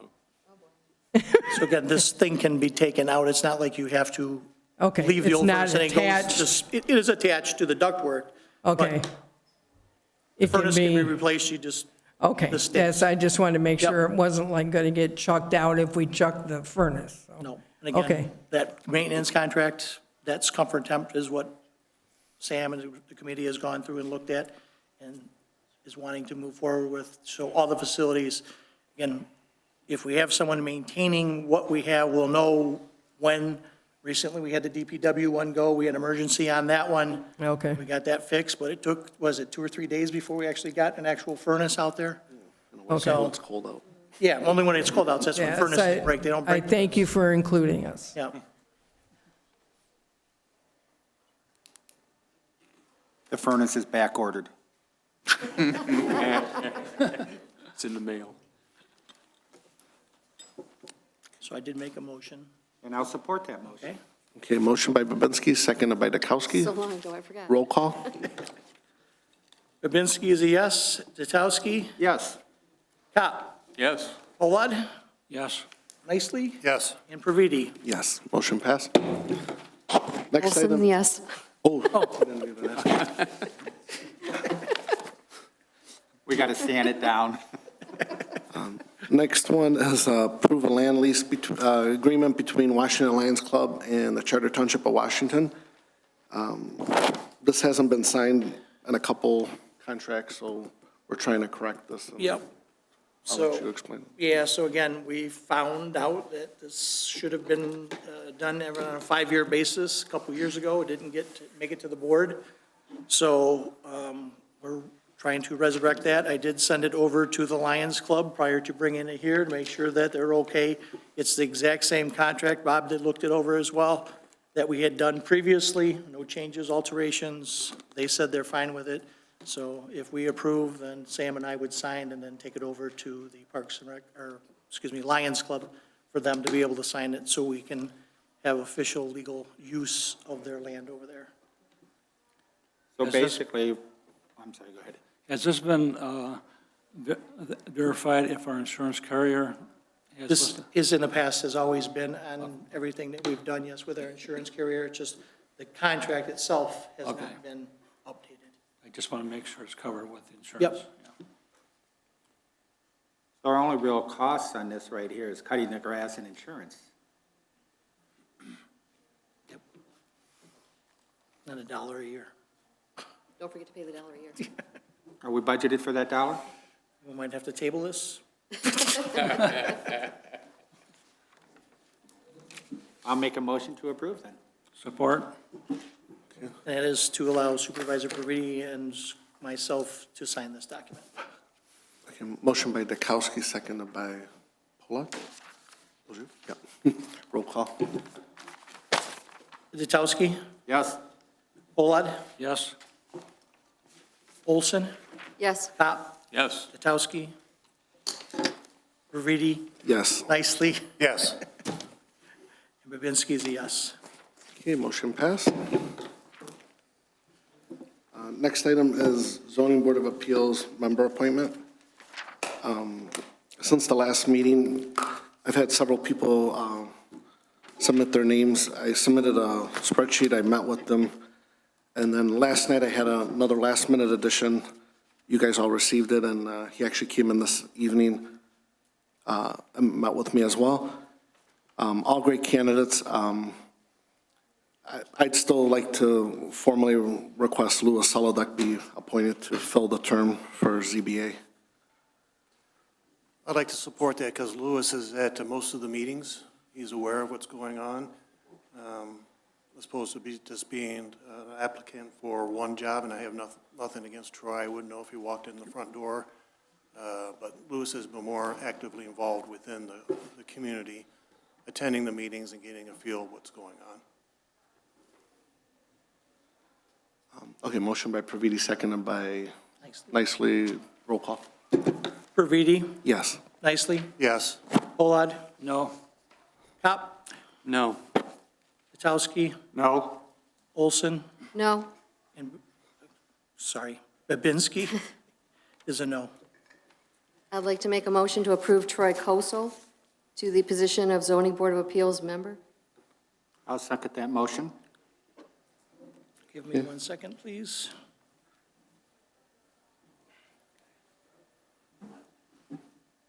Okay, ready, Sam? Okay, motion by Olson, seconded by Dan Dekowski for Troy Kosel. Olson? Yes. Tatowski? Yes. Babinski is a yes. Praviti? I'll vote yes. Nicely? No. Polad, Yes. and Kopp. Yes. Okay, congratulations, Troy. Sorry. Can I, Congratulations, Troy. I'd like to jump in here too. And if I vote no on something, I like to at least explain why I'm voting no. Lewis is on the Memorial Committee with several of the other members that are on the board here and does a terrific job. This is nothing personal. This is not a vote of no confidence, but I like Lewis, and I think he's done a terrific job. The problem I've got, and this is something maybe more advice than it is anything else, caution is indicated when it comes down to social media. Because these kinds of things in the township environment come back and haunt you when somebody does a search on where you are on social media and the kind of things that you've said, and especially when they become personal, when you're pointing daggers and arrows and things like that at particular board members. For whatever reason, it may be right or wrong or indifferent, it's not the point. The point is that from the perception of the residents in the community, you're going to be one of the people that has to stand above. And you're going to be judged with a different set of rules. And so in that regard, again, I appreciate everything that he does on the Memorial Committee. I think he's a great stand-up person.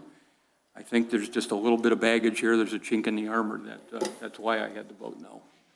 I concur. Okay. Our next item is Planning Commission member appointment. Tonight, I met this gentleman a while back. He did submit to be a trustee applicant when there was an opening. I'd like to recommend Ben Bongiorno to be appointed to fill the 3-year term. Ben's been a 29-year resident here in Washington Township. He's currently a proud firefighter, Harrison Township. He was in Washington before that. Ben's very knowledgeable in construction with various trades, along with bringing safety aspect to the Planning Commission. And as a first responder, I feel that would diversify our Planning Commission more. Ben is very fair-minded, a good team player, a good listener, and I believe he'd be a great asset to our Planning Commission. So with that, I'd like to nominate Ben Bongiorno. Awesome. Second. Okay, thank you. Give it to Cindy. Who's got it? Cindy. Okay, I don't know if I gotta do a roll call. Everyone second this. I would. Okay, my motion. Yep. I'll give it to Cindy. Yep. Second and roll call. Graviti, Yes. Olson, Yes. Datowski, Yes. Kopp, Yes. Polad, Yes. Nicely. Yes. And you're going to be surprised, and I will explain this one, because I'm going to vote no. And the reason I'm voting no is, as I stated in the last time regarding the Planning Commission, and I did talk to other individuals, such as Ms. Olson, who was on there, and not Olson, Ms. Knight, and I wanted to see a little more diversity in the background in Weatherhead, and I saw what you had written, Sam, regarding some of the different diversity that we do have, but I felt still that Ben's resume, as well as Barry Miller's, are very comparable in that we're representing someone who's in the building architectural ordinance understanding. So you know, Ben is a very close personal friend of mine. I've known him for over 27 years, was basically neighbors with him. Thank you. I'm joking. He said he was going to be watching tonight. He's heading for your house right now. No, he's up there with Chief Tyrell in Mount Pleasant right now. Oh. But Yeah, there's a fire I'm training this staying with week. what I said on my diversity. Again, I feel bad. I told him that I was going to be doing this because, yes, I think he's a fine person and everything that Supervisor Pariti had stated is true, but I just wanted to see a little bit different body of makeup there. So that's the only reason why I'm voted no. Thank you. Okay, so congratulations, Ben, and wherever you are watching up north in your training. Sam, are both these appointments immediate, or, because they have meetings this week, well, right? Yeah, so I mean, but I don't think he can do it this They're week. upstairs, because- yeah. He wouldn't be able to. Well, he's got to be He's still sworn in sworn. first, doesn't he? Yes, he does. So Cindy would sit in Thursday until he is sworn in. I don't know. Is that how it works? No, you don't have to swear in either planning commission or zoning board of appeals. Everybody does it for ceremony, but it's not legally required. Oh, you don't have to? Okay, all right, thank you. But he will not be, because they're in a firefighter's continuing education. I think Chief Tyrell's up there, so is Mr. Bajorno. Yeah, it's like a training. Yes, they're continuing education classes that they're taking right now, so. Yeah, that's why the probably won't chief's be not here tonight. Okay. Next item is 9.8 ARC design. I wanted to get the board an update. I know we talked about this at the budget review. I don't know if it was last week or 2 weeks.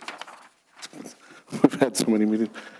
I'll just read this so the public sees. I've had added this to the agenda to give a formal update. As you are aware from the prior year budget workshops and this year's workshop, it's been several years that the municipal hall has become overgrown due to growth in the township and needed space for conference room storage, additional cubicles, and working during the COVID pandemic continues to be a challenge.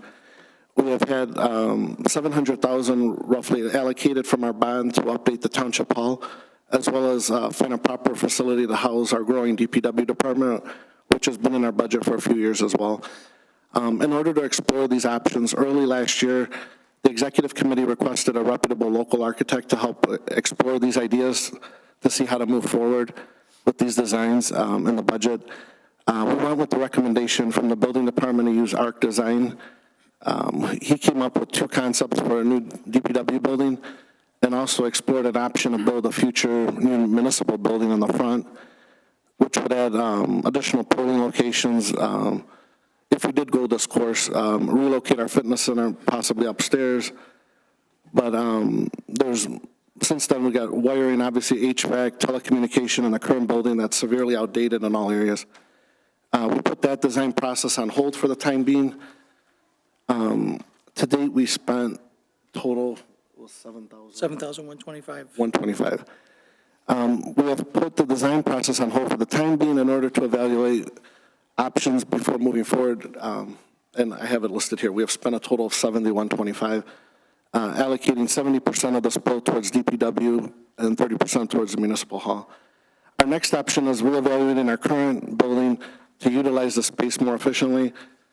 For the time being, to use that $700,000 towards this route, we are working with a company called MBS Interiors. They are working on a new layout for our building and basically come up with a more efficient way to lay out our space in the building, and especially with the municipal and commercial layout to properly use space more wisely, that I said. I will set up a date for the board to review both options as we obtain costs for both scenarios to see which option is better, both economically and physically. I put in the board packet, just so you guys see, I put the bill. This was the idea if we did build the building up front. Obviously, it's a larger portion, but we drew it out just to see what the costs were entail in that. The second page is, we kind of drew a concept up for a new DPW building, kind of similar to what Shelby and Macomb Township have, with office space and a full bay to fully store, put all the storage of all the equipment that's currently outside, both for safety and also for the winter to keep it warm out there. We also even included a drive-through, excuse me, a drive-through window so people could actually pay their bills through the drive-through if they prefer as well. Yeah, we also included some drawings. But either the next meeting or the second meeting, maybe we could have them come out, show these drawings, see how to move forward. I think for the time being, I think it's probably wise just to try to use our space more wisely here and try to redesign before building up front for the time being. But, So I just. Anyway, that's Sam, that the reason this got brought to the board is because it didn't follow what I think is proper procedure. When I went to the meetings, I was told it was going to be done for free. I had never heard, never saw a quote, never saw an hourly quote rate of anything that was going until I received this bill, and I didn't receive it. It went to the accounting department. And then they bring it to me saying, which is their job, because I'm part of purchasing, is we have this bill what is it for? We're not set up as a vendor, nothing's been done. So I questioned you in one-to-one, that how did we come with this bill? We all sat with Mike Bomarito back then. He said he would come out once or twice for free, and then once the drawing started. But And we were all we together. have no quote, bid, no process saying he could have been said, here's $1 million bill. I had no idea. But That's we were- why I'm we saying, were all I had to together. ante up last meeting and take the blame, as you wrote in Facebook, taking the blame. That's what, I've got it on phone. Yeah. I took the blame for ordering 2 trucks. But I want you to man up on this and say, we didn't have proper procedure on But something. both of you told me to go with Mike Bomarito on who he recommends.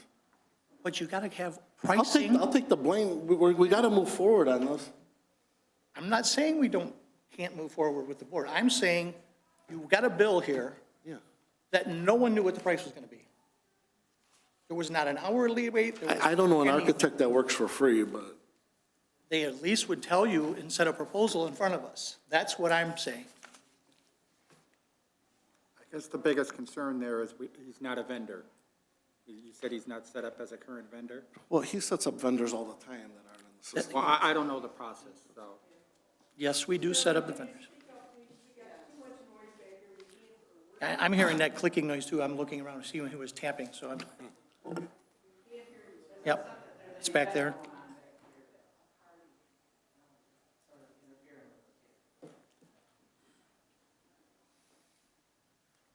What do they do? No, oh, maybe it's somebody in He's parking. gonna close the door. Maybe that might help a little bit from the noise, hopefully. He's doing that. I'm gonna prop it open and just say something.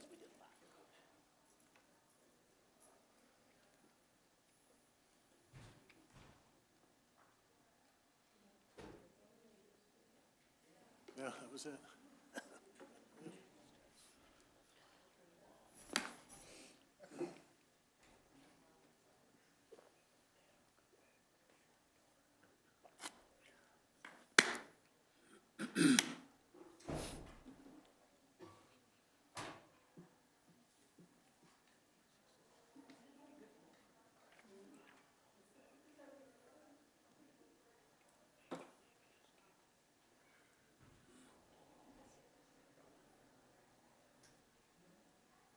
Does the sound okay on WBRW?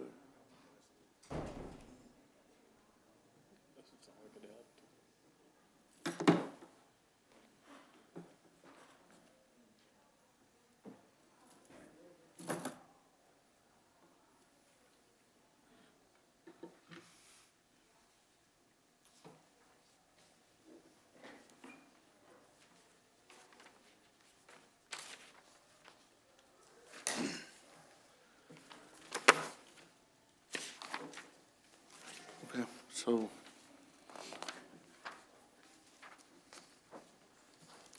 that's where we're at right now with this.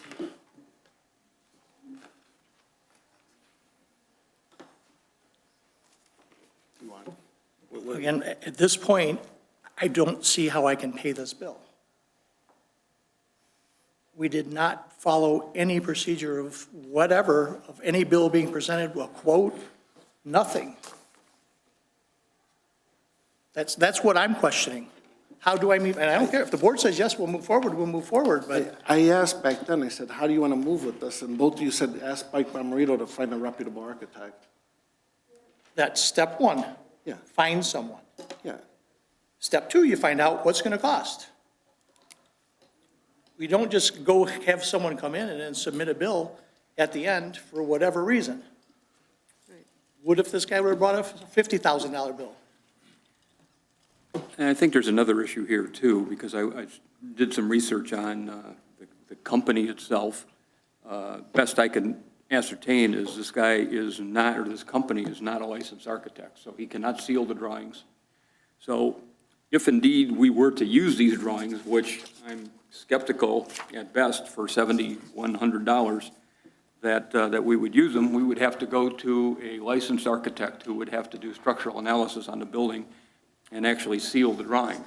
So I'm of the position that I don't know what's going on here, because I think the first time we heard about a new DPW building and a new Washington Township Hall was at the last budget meeting, which totally rocked me. I didn't know any of this was going on. Now we're presented with a bill from somebody else who apparently doesn't have authorization to even purchase anything, and now we're going, okay, so we need to take a step back here and figure out where we're going and what we're doing. Well, the We new need a needs TPW analysis building's on been this. in the budget for last year for sure, and maybe 2 years You're before. absolutely right.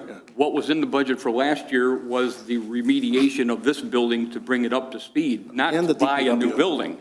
Huh? Not to buy a new building. I'm not aware of anything that was in the budget that said we're going to spend umpteen $1 million on a new building. So, as far as I can remember, there was $500,000 allocated to remediate this building, to redesign the space such that it's more efficient, we have more office space. But that was your argument when we moved the memorial fund, because we were going to build a new building up front. No, that wasn't my idea. That was somebody else's idea who But you said knew we should about reserve it. that area for a Yeah. parking lot. Yeah. Not a new building, a parking lot. Yeah, because I myself, I'm not in favor of having a building in front of this building at all. I mean, you now have destroyed this whole area. And again, that's my point. I don't know, I haven't seen a needs analysis done on this thing to find out why we're even talking about a new building when we don't know what we're doing with the building that we have here. That's my First point. step Well, to me that is was a our reason, comprehensive because we plan. didn't know if the cost would, we had enough to even fix this building, so we tried to explore both options. So you See got a which one. $500,000 approved bill to look at this building as opposed to an unapproved $3 or $4 million to buy a new building that we don't know that we even need. Now, the words and the music aren't going together here. So as far as this bill, can we just reject payment on it? How can we pay a company that's not even licensed? That's what I'm saying. Right. I was not told he wasn't licensed. Marito, this guy does drawings for our township all the time. I doubt he's unlicensed. We've never paid him a bill, paid him before. We've never had to hire an architect before either. He wouldn't be in our system. Usually, isn't there at least a PO too? There should be some process in which we're going through and stating this. If I would have known there would have been a 7,000 PO that this is what he was estimating to do, then it would have been fine. We would have had him set up as a vendor. Again, this is a total shock to me as to what the amount is and what the services he did. I never heard when he was going to start paying, what the amount was that we were going to be paying him for the services that he is doing. I don't think they're representing themselves as an architect, because it says Design Services, Inc. And if I'm correct or incorrect, usually you got to put your license on there if you're a builder somewhere, saying I'm a licensed builder with this license number. So I don't think they're representing themselves as an architect at all. I think they're just coming up with the design, and if it's needed, then they go out and get the architect and everything else to subcontract this portion out. Typically, when a bill is submitted for payment, there would be an address on there of the company that's submitting you the bill. There is, I couldn't fit it on a sheet of paper. I assume Stan had a copy, I didn't know. Yeah. He already showed it to you guys. I don't have it here with me. Yeah, that looks like they're just pasted on here, maybe not have enough room. Yeah.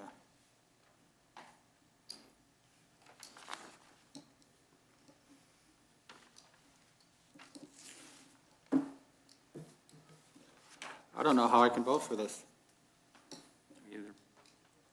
I would make a motion just to reject the bill. I will support that motion.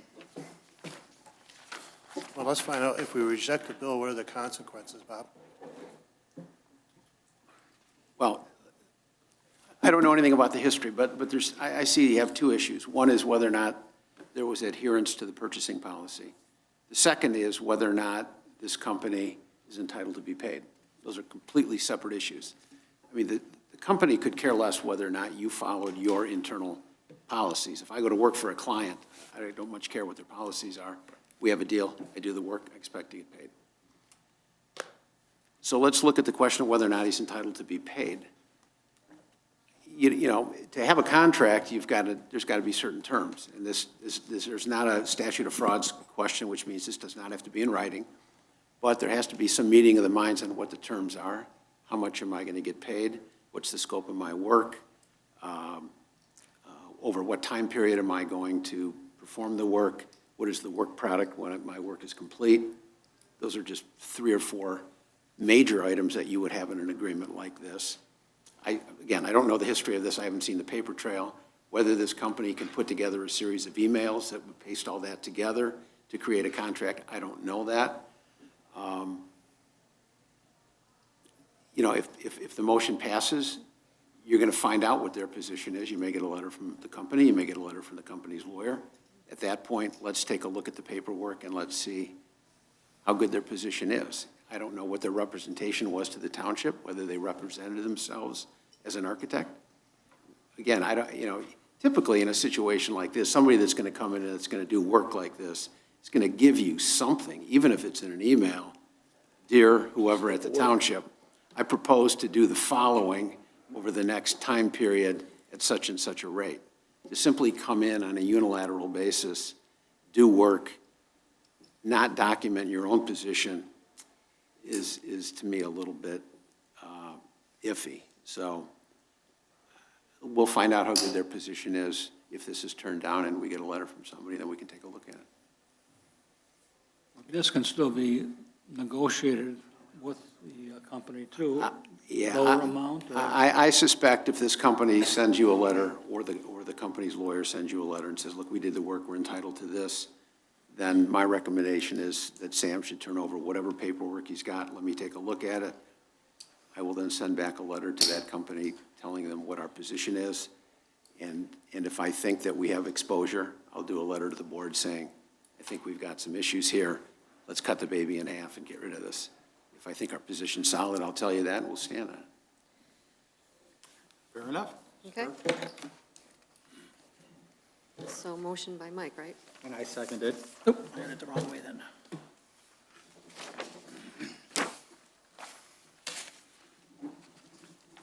Okay, motion by, was it? Bolad.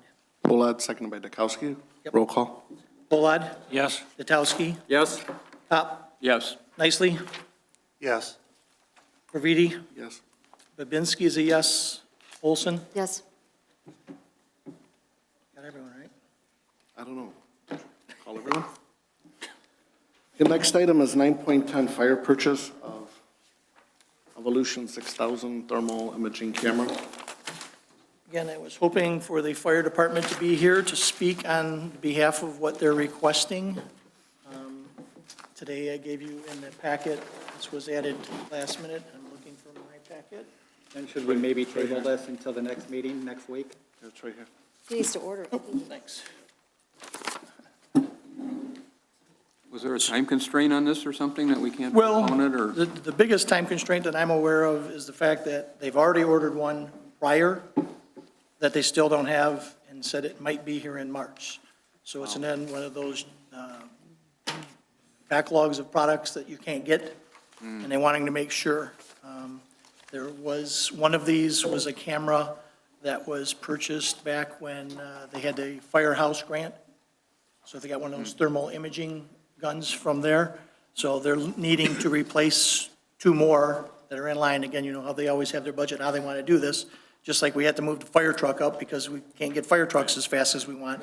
They're wanting to do the same thing with this. The other ones are becoming faulty and not working, and they just want to make sure they have the proper thermal imaging camera goes available for them. The one sheet you'll see on here is showing $7,550 as they purchased. The new price for that same equipment is now $8,320 for the same stuff that he just tried ordering a couple months ago. And it's only valid for 45 days, No. the quote, and lead time's 12 weeks. Well, I would suggest, possibly a motion to postpone to 8 days from now, next week meeting, and let the, Next board meeting? let the fire chief speak to this. And that way they can give us more information. Is that a motion, Dan? That would be my motion, to postpone this to next board meeting.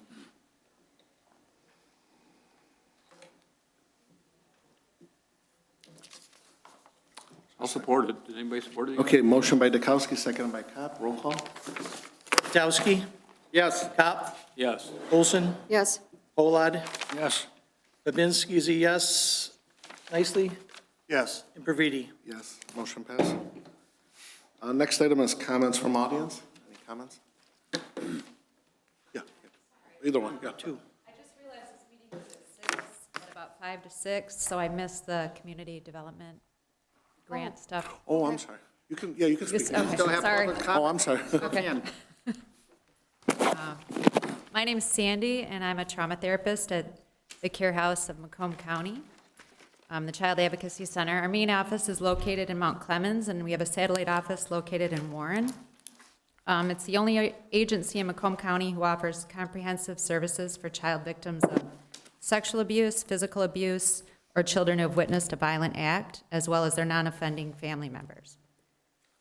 Our goals are to minimize trauma for child victims of abuse and to support the child members, or the child victims and non-offending family members through the investigation and prosecution phases.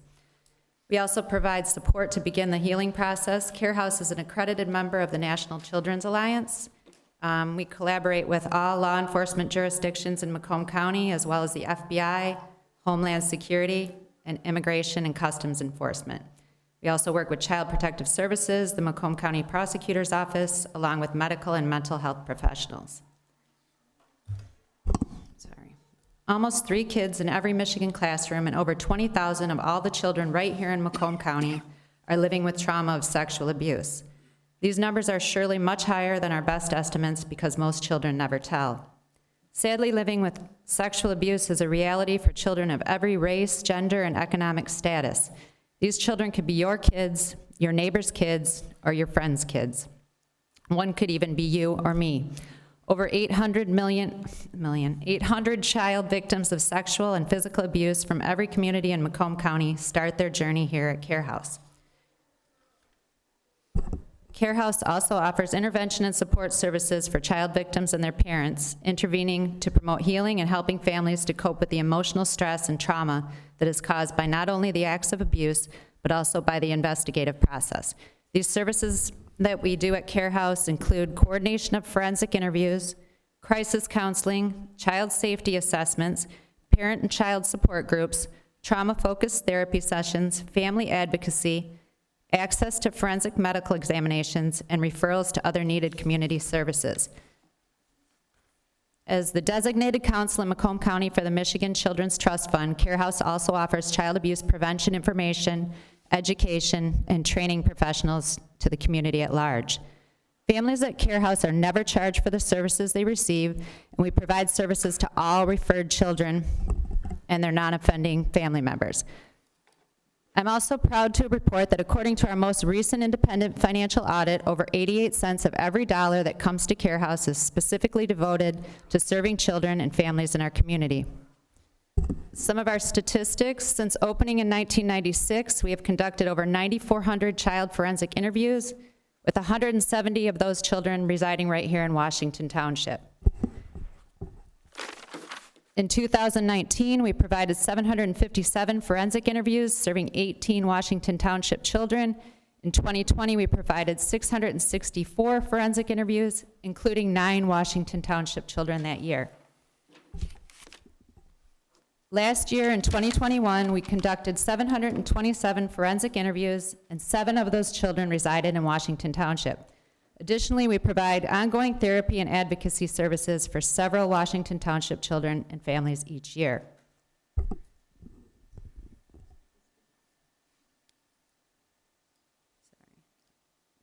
The pandemic continues to be a very challenging time for Care House and the families we serve. Our largest annual fundraiser was canceled in 2020, but we were able to hold it in November of last year. However, our resources continue to be stretched very thin. We've already seen a large increase in demand for support services from families impacted by the pandemic. To meet this need, we have established family pantries at both of our locations with non-perishable foods and snacks, cleaning supplies, as well as PPEs. We also provided holiday assistance for 16 families in need, making the season a little brighter for 63 children and their parents. We depend on support from the community to provide a voice for victims and a safe place for them to be heard. We are very grateful for the $1,500 that we received in grant funding from Washington Township last year. We also appreciate your longstanding support. We respectfully request your consideration for funding this upcoming year in the amount of $4,200, which will support services for 7 qualifying child victims and their families that reside in Washington Township. Of course, we would be grateful for any amount that you're able to allocate to us. Thank you. I have some literature to pass out to you if you're interested. Yep, Sandy, Could you say the website and phone if people are listening? Sure. The website's www.mccarehouse.org. And you can also find us on Facebook and Instagram. Sandy, on the information that you're going to be providing, is it state what you has just spoken? Pardon me? All the numbers you Yeah, just stated yeah. is on there? Because I was otherwise going to ask you for your notes. Yeah, I have this. Can I do notes? Sorry. Do you have any other fundraisers coming up? We have a golf outing as our next one in August, and our big one is Christmas for Kids in November. Thank you.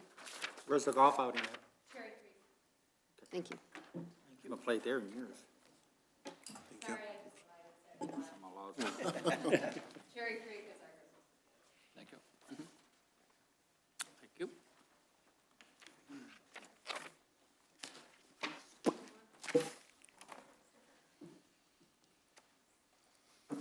Thanks for listening to the whole meeting.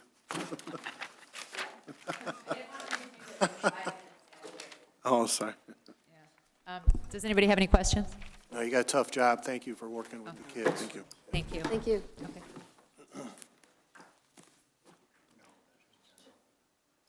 Hi. Hello, everyone. My name is Jim Diaz. I'm going to start my time so I don't want to go over time. But I'm running as a Democrat in Washington Township to be your next Michigan State House Representative in District 36. The seat is currently vacant, and there's a special election to fill that seat, and I'm running for it as a Democrat. So I want to give you a little bit of background on me real quick and kind of see what we can do to help each other out here. I do live in Shelby Township, been in Macomb County for 50-plus years, and I'm a strong believer in the two-party system here, and I think it adds the checks and balances that we need as a country, and I just want you to know that's one of the main reasons I'm running. Typically, I have not seen that. Typically, we have not seen any real Democrats run or give people options to vote and find the right candidates to do so. I think as we all work together and work on issues on both sides and try to come to some agreement in between somewhere, we make it better for everyone long term. So I'm offering my services. I am retired. I retired in September. My background is I have a bachelor's degree in engineering from Lawrence Tech, a master's degree in engineering and statistics from the University of Missouri-Rolla, and been married 33 years. I got a daughter that's 26 who also went to Eisenhower and Lawrence Tech. My background, I worked 15 years for Ford Motor Company in transmission and global supply chain. I also worked for Gulfstream Aerospace. I was a director of supply chain there. So when you talk about purchasing things, I know exactly what you're talking about. And I also was the vice president of operations for XPO Logistics in their automotive and aerospace industry across their sites across the United States. A little bit, also want to tell you, I got some quick notes here because I'm trying to keep it short.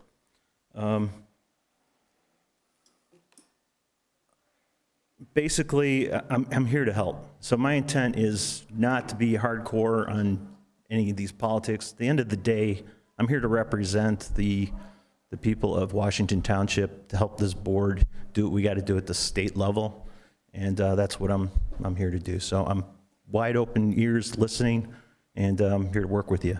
So I'm looking forward to seeing you more. Obviously, you'll see me more as we go. The special election, the general election is May 3rd. I'm unopposed in the primary, so I go right to the general. And if you're looking for any information on me, because I don't have these big budgets, they're funded through the state houses. I basically self-funded here, and we're going through it. But if you want to get information on me, you can go to my website, which is voteforjames.net, and you can get all my background and my positions and all that good stuff. So that's it, guys. Looking forward to hopefully work with you, and that's it. Well, thank you. And I did go over my 3 minutes, son of a gun. No, it's okay. Okay, sorry. Yeah, good luck. All right, yeah. Bye. I know it's not, we all know it's not an easy thing to run for politics. Oh, it's fun, isn't it? Very fun. All right, thank you. Thanks. Any other comments? Yep. I just wanted to clarify one thing. Dan, you said something about the only thing the township has to do is cut the grass and pay the lease with the Lions Club? That's on the contract for the Lions Club, Correct. Well, that was the question I asked. Right. Well, that's not true. The township doesn't cut the grass, Parks and Rec does. And how this all came about was, I was curious about the lease. It's true. I was curious about the lease, so I went to Clara. And she gave me, actually, Clara gave me a real old one. So I FOIA'd it. And the last one I got was from Stan, or the clerk's office, for 2013. And in that, it says that the township is supposed to cut the grass. So I asked Clara, and Clara says they cut the grass because it's just that little part, and they cut the whole park. I just want to clarify that because Gary questioned the Octagon House being cut. So just, and if you don't want them to cut the grass, then the township needs to take care of that. To be fair, the township pays 75%, almost 80% of the cost to Parks and Rec as it is, so. Just wanted to clarify that the township does not cut the grass, Parks and Rec does, even though the lease says the township is to cut the grass. Thank you. Oh, and it Thanks for would be finding. nice if we could get through one meeting without all the fighting. Oh, it's fine. I think anyone's fighting. Any other comments? Okay.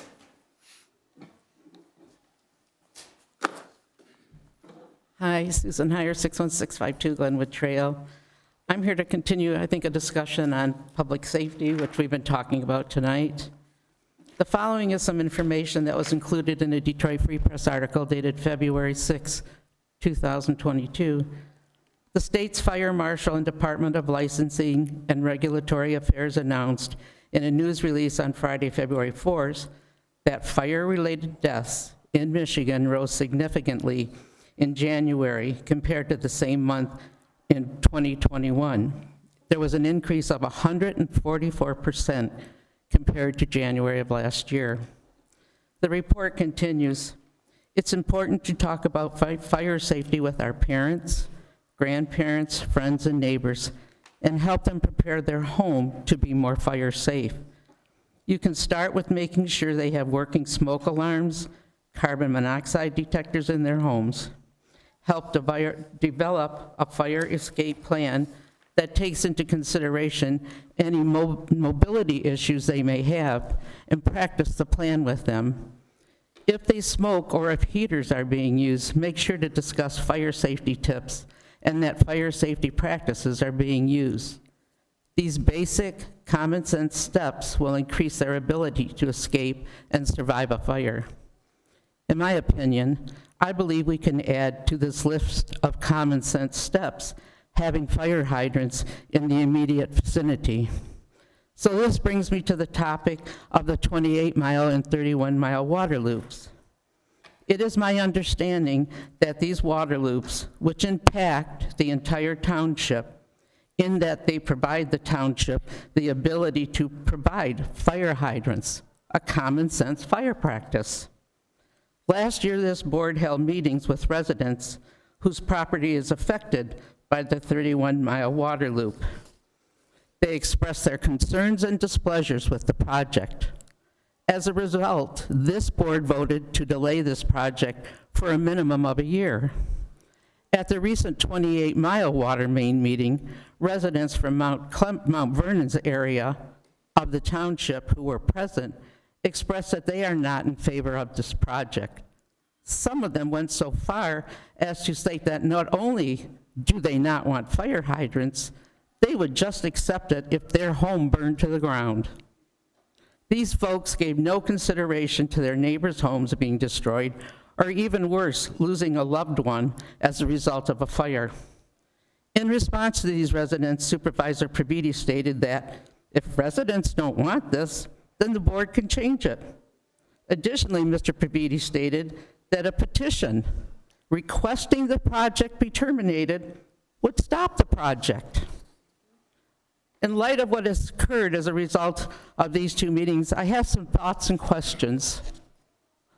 Being that both of these two water main loops impact the entire township, I question the wisdom of allowing a petition or the voice of a few to delay or stop projects that impact the entire township. If this board continues to let the voice of a few govern our township, thereby suspending your oath and responsibilities to govern and lead our township, then I am of the conviction that all we need is a clerk, someone to oversee these numerous elections and petitions that would be the governing method of our township. The cost to facilitate these elections and petitions could come from monies accumulated from not paying compensation to a board we really don't need. I am astute enough to know there are laws and statutes that dictate that a township shall have an elected board, a board that honors their oath and executes their responsibilities. But that is not happening in our township, as this board is delegating its responsibility to the voice of a few.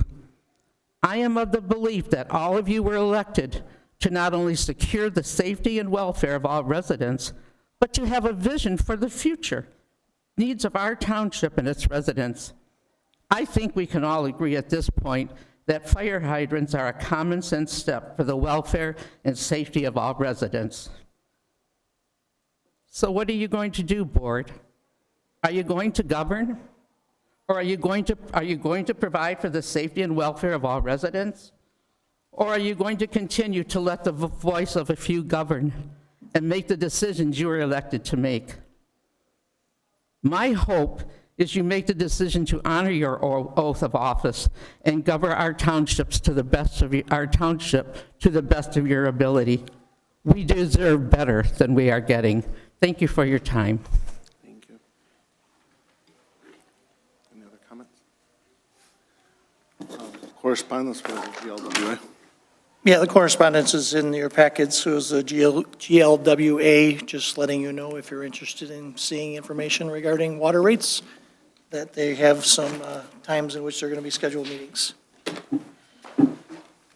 Thank you. Elected officials update.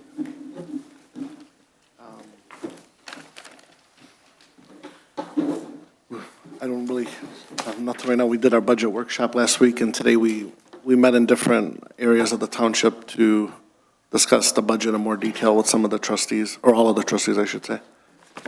I don't know if you've got election updates or. Yeah, I can give you a little bit about election stuff. Again, we're still asking for people if they're interested. We've set everything for the March election. We're still looking because we always need people in the future regarding being election inspectors. There will be training that will be scheduled, sent out soon to inform everyone that those were actually being mailed today. Postcards will be being mailed out to precincts 6 and 11, notifying you that you have a new polling precinct temporarily for the March and May elections due to St. John and Paul's not being able to accommodate us there. Should go back, we're hoping, in the fall for the August, November. And we will have to be sending out all new ID cards to the entire area because of all the changes that have been occurring. As of Monday, we had 3,727 absentee ballots sent out, and we have received in about 1,300 ballots in so far. So still a lot of them sitting out there.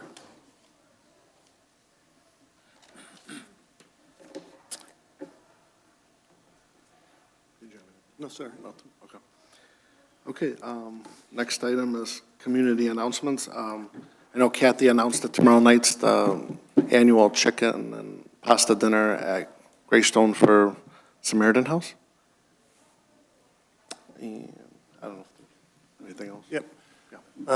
Congratulations to the Romeo varsity basketball team. They won the MAC White last night, beating Grosse Pointe North. So that was a nice achievement for them considering how they started off the season. So I think they're 7-0 or 9-0. I can't remember which one in the league right now. And then also this week is Charity Week at the high school. They are performing different events throughout the week.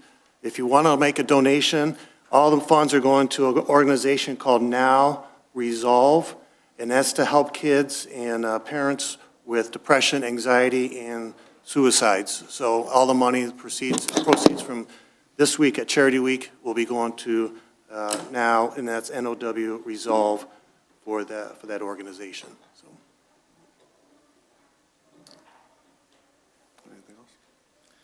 So just on the humorous side, I believe the dog sled races that were supposed to be held on February 30th at the Lions Clubs will be canceled. I heard it was rescheduled, so for 1 year from now. Next item is closed session 14.1 pursuant to MCL 15.268H. Discuss written review from attorney regarding bylaw changes from the township. Do we have this written review? Why we're going in, or? No, I was asking Greg. Yeah. Do we have it? We have what? The written review, why we're going in closed session? Yeah. Okay. And you've all been emailed. Yes. Okay, so. So I'll make a motion to go into closed session. Support. Yeah, all in favor? Roll call. Do a roll call. Roll call. Any opposed? Roll call. No, that was underneath the correspondence. I'm sorry, that was Tatowski and then Olson? Yeah, all in favor? No, Sam. Aye. Roll call. Roll call. Tatowski? Yes. Olson? Yes. Babinski is a yes. Praviti? No. Nicely? Yes. Yes. Fullad?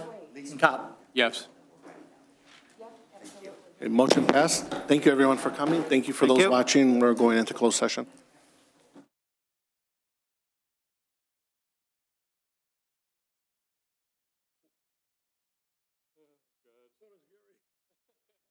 It's a private joke. I make a motion to go back into open session. I'll support that motion. Okay, do we need, all in favor? Aye. Any opposed? Motion passed. Any other motions?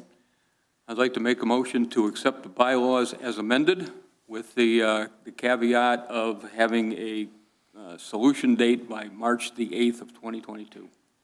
I support that motion.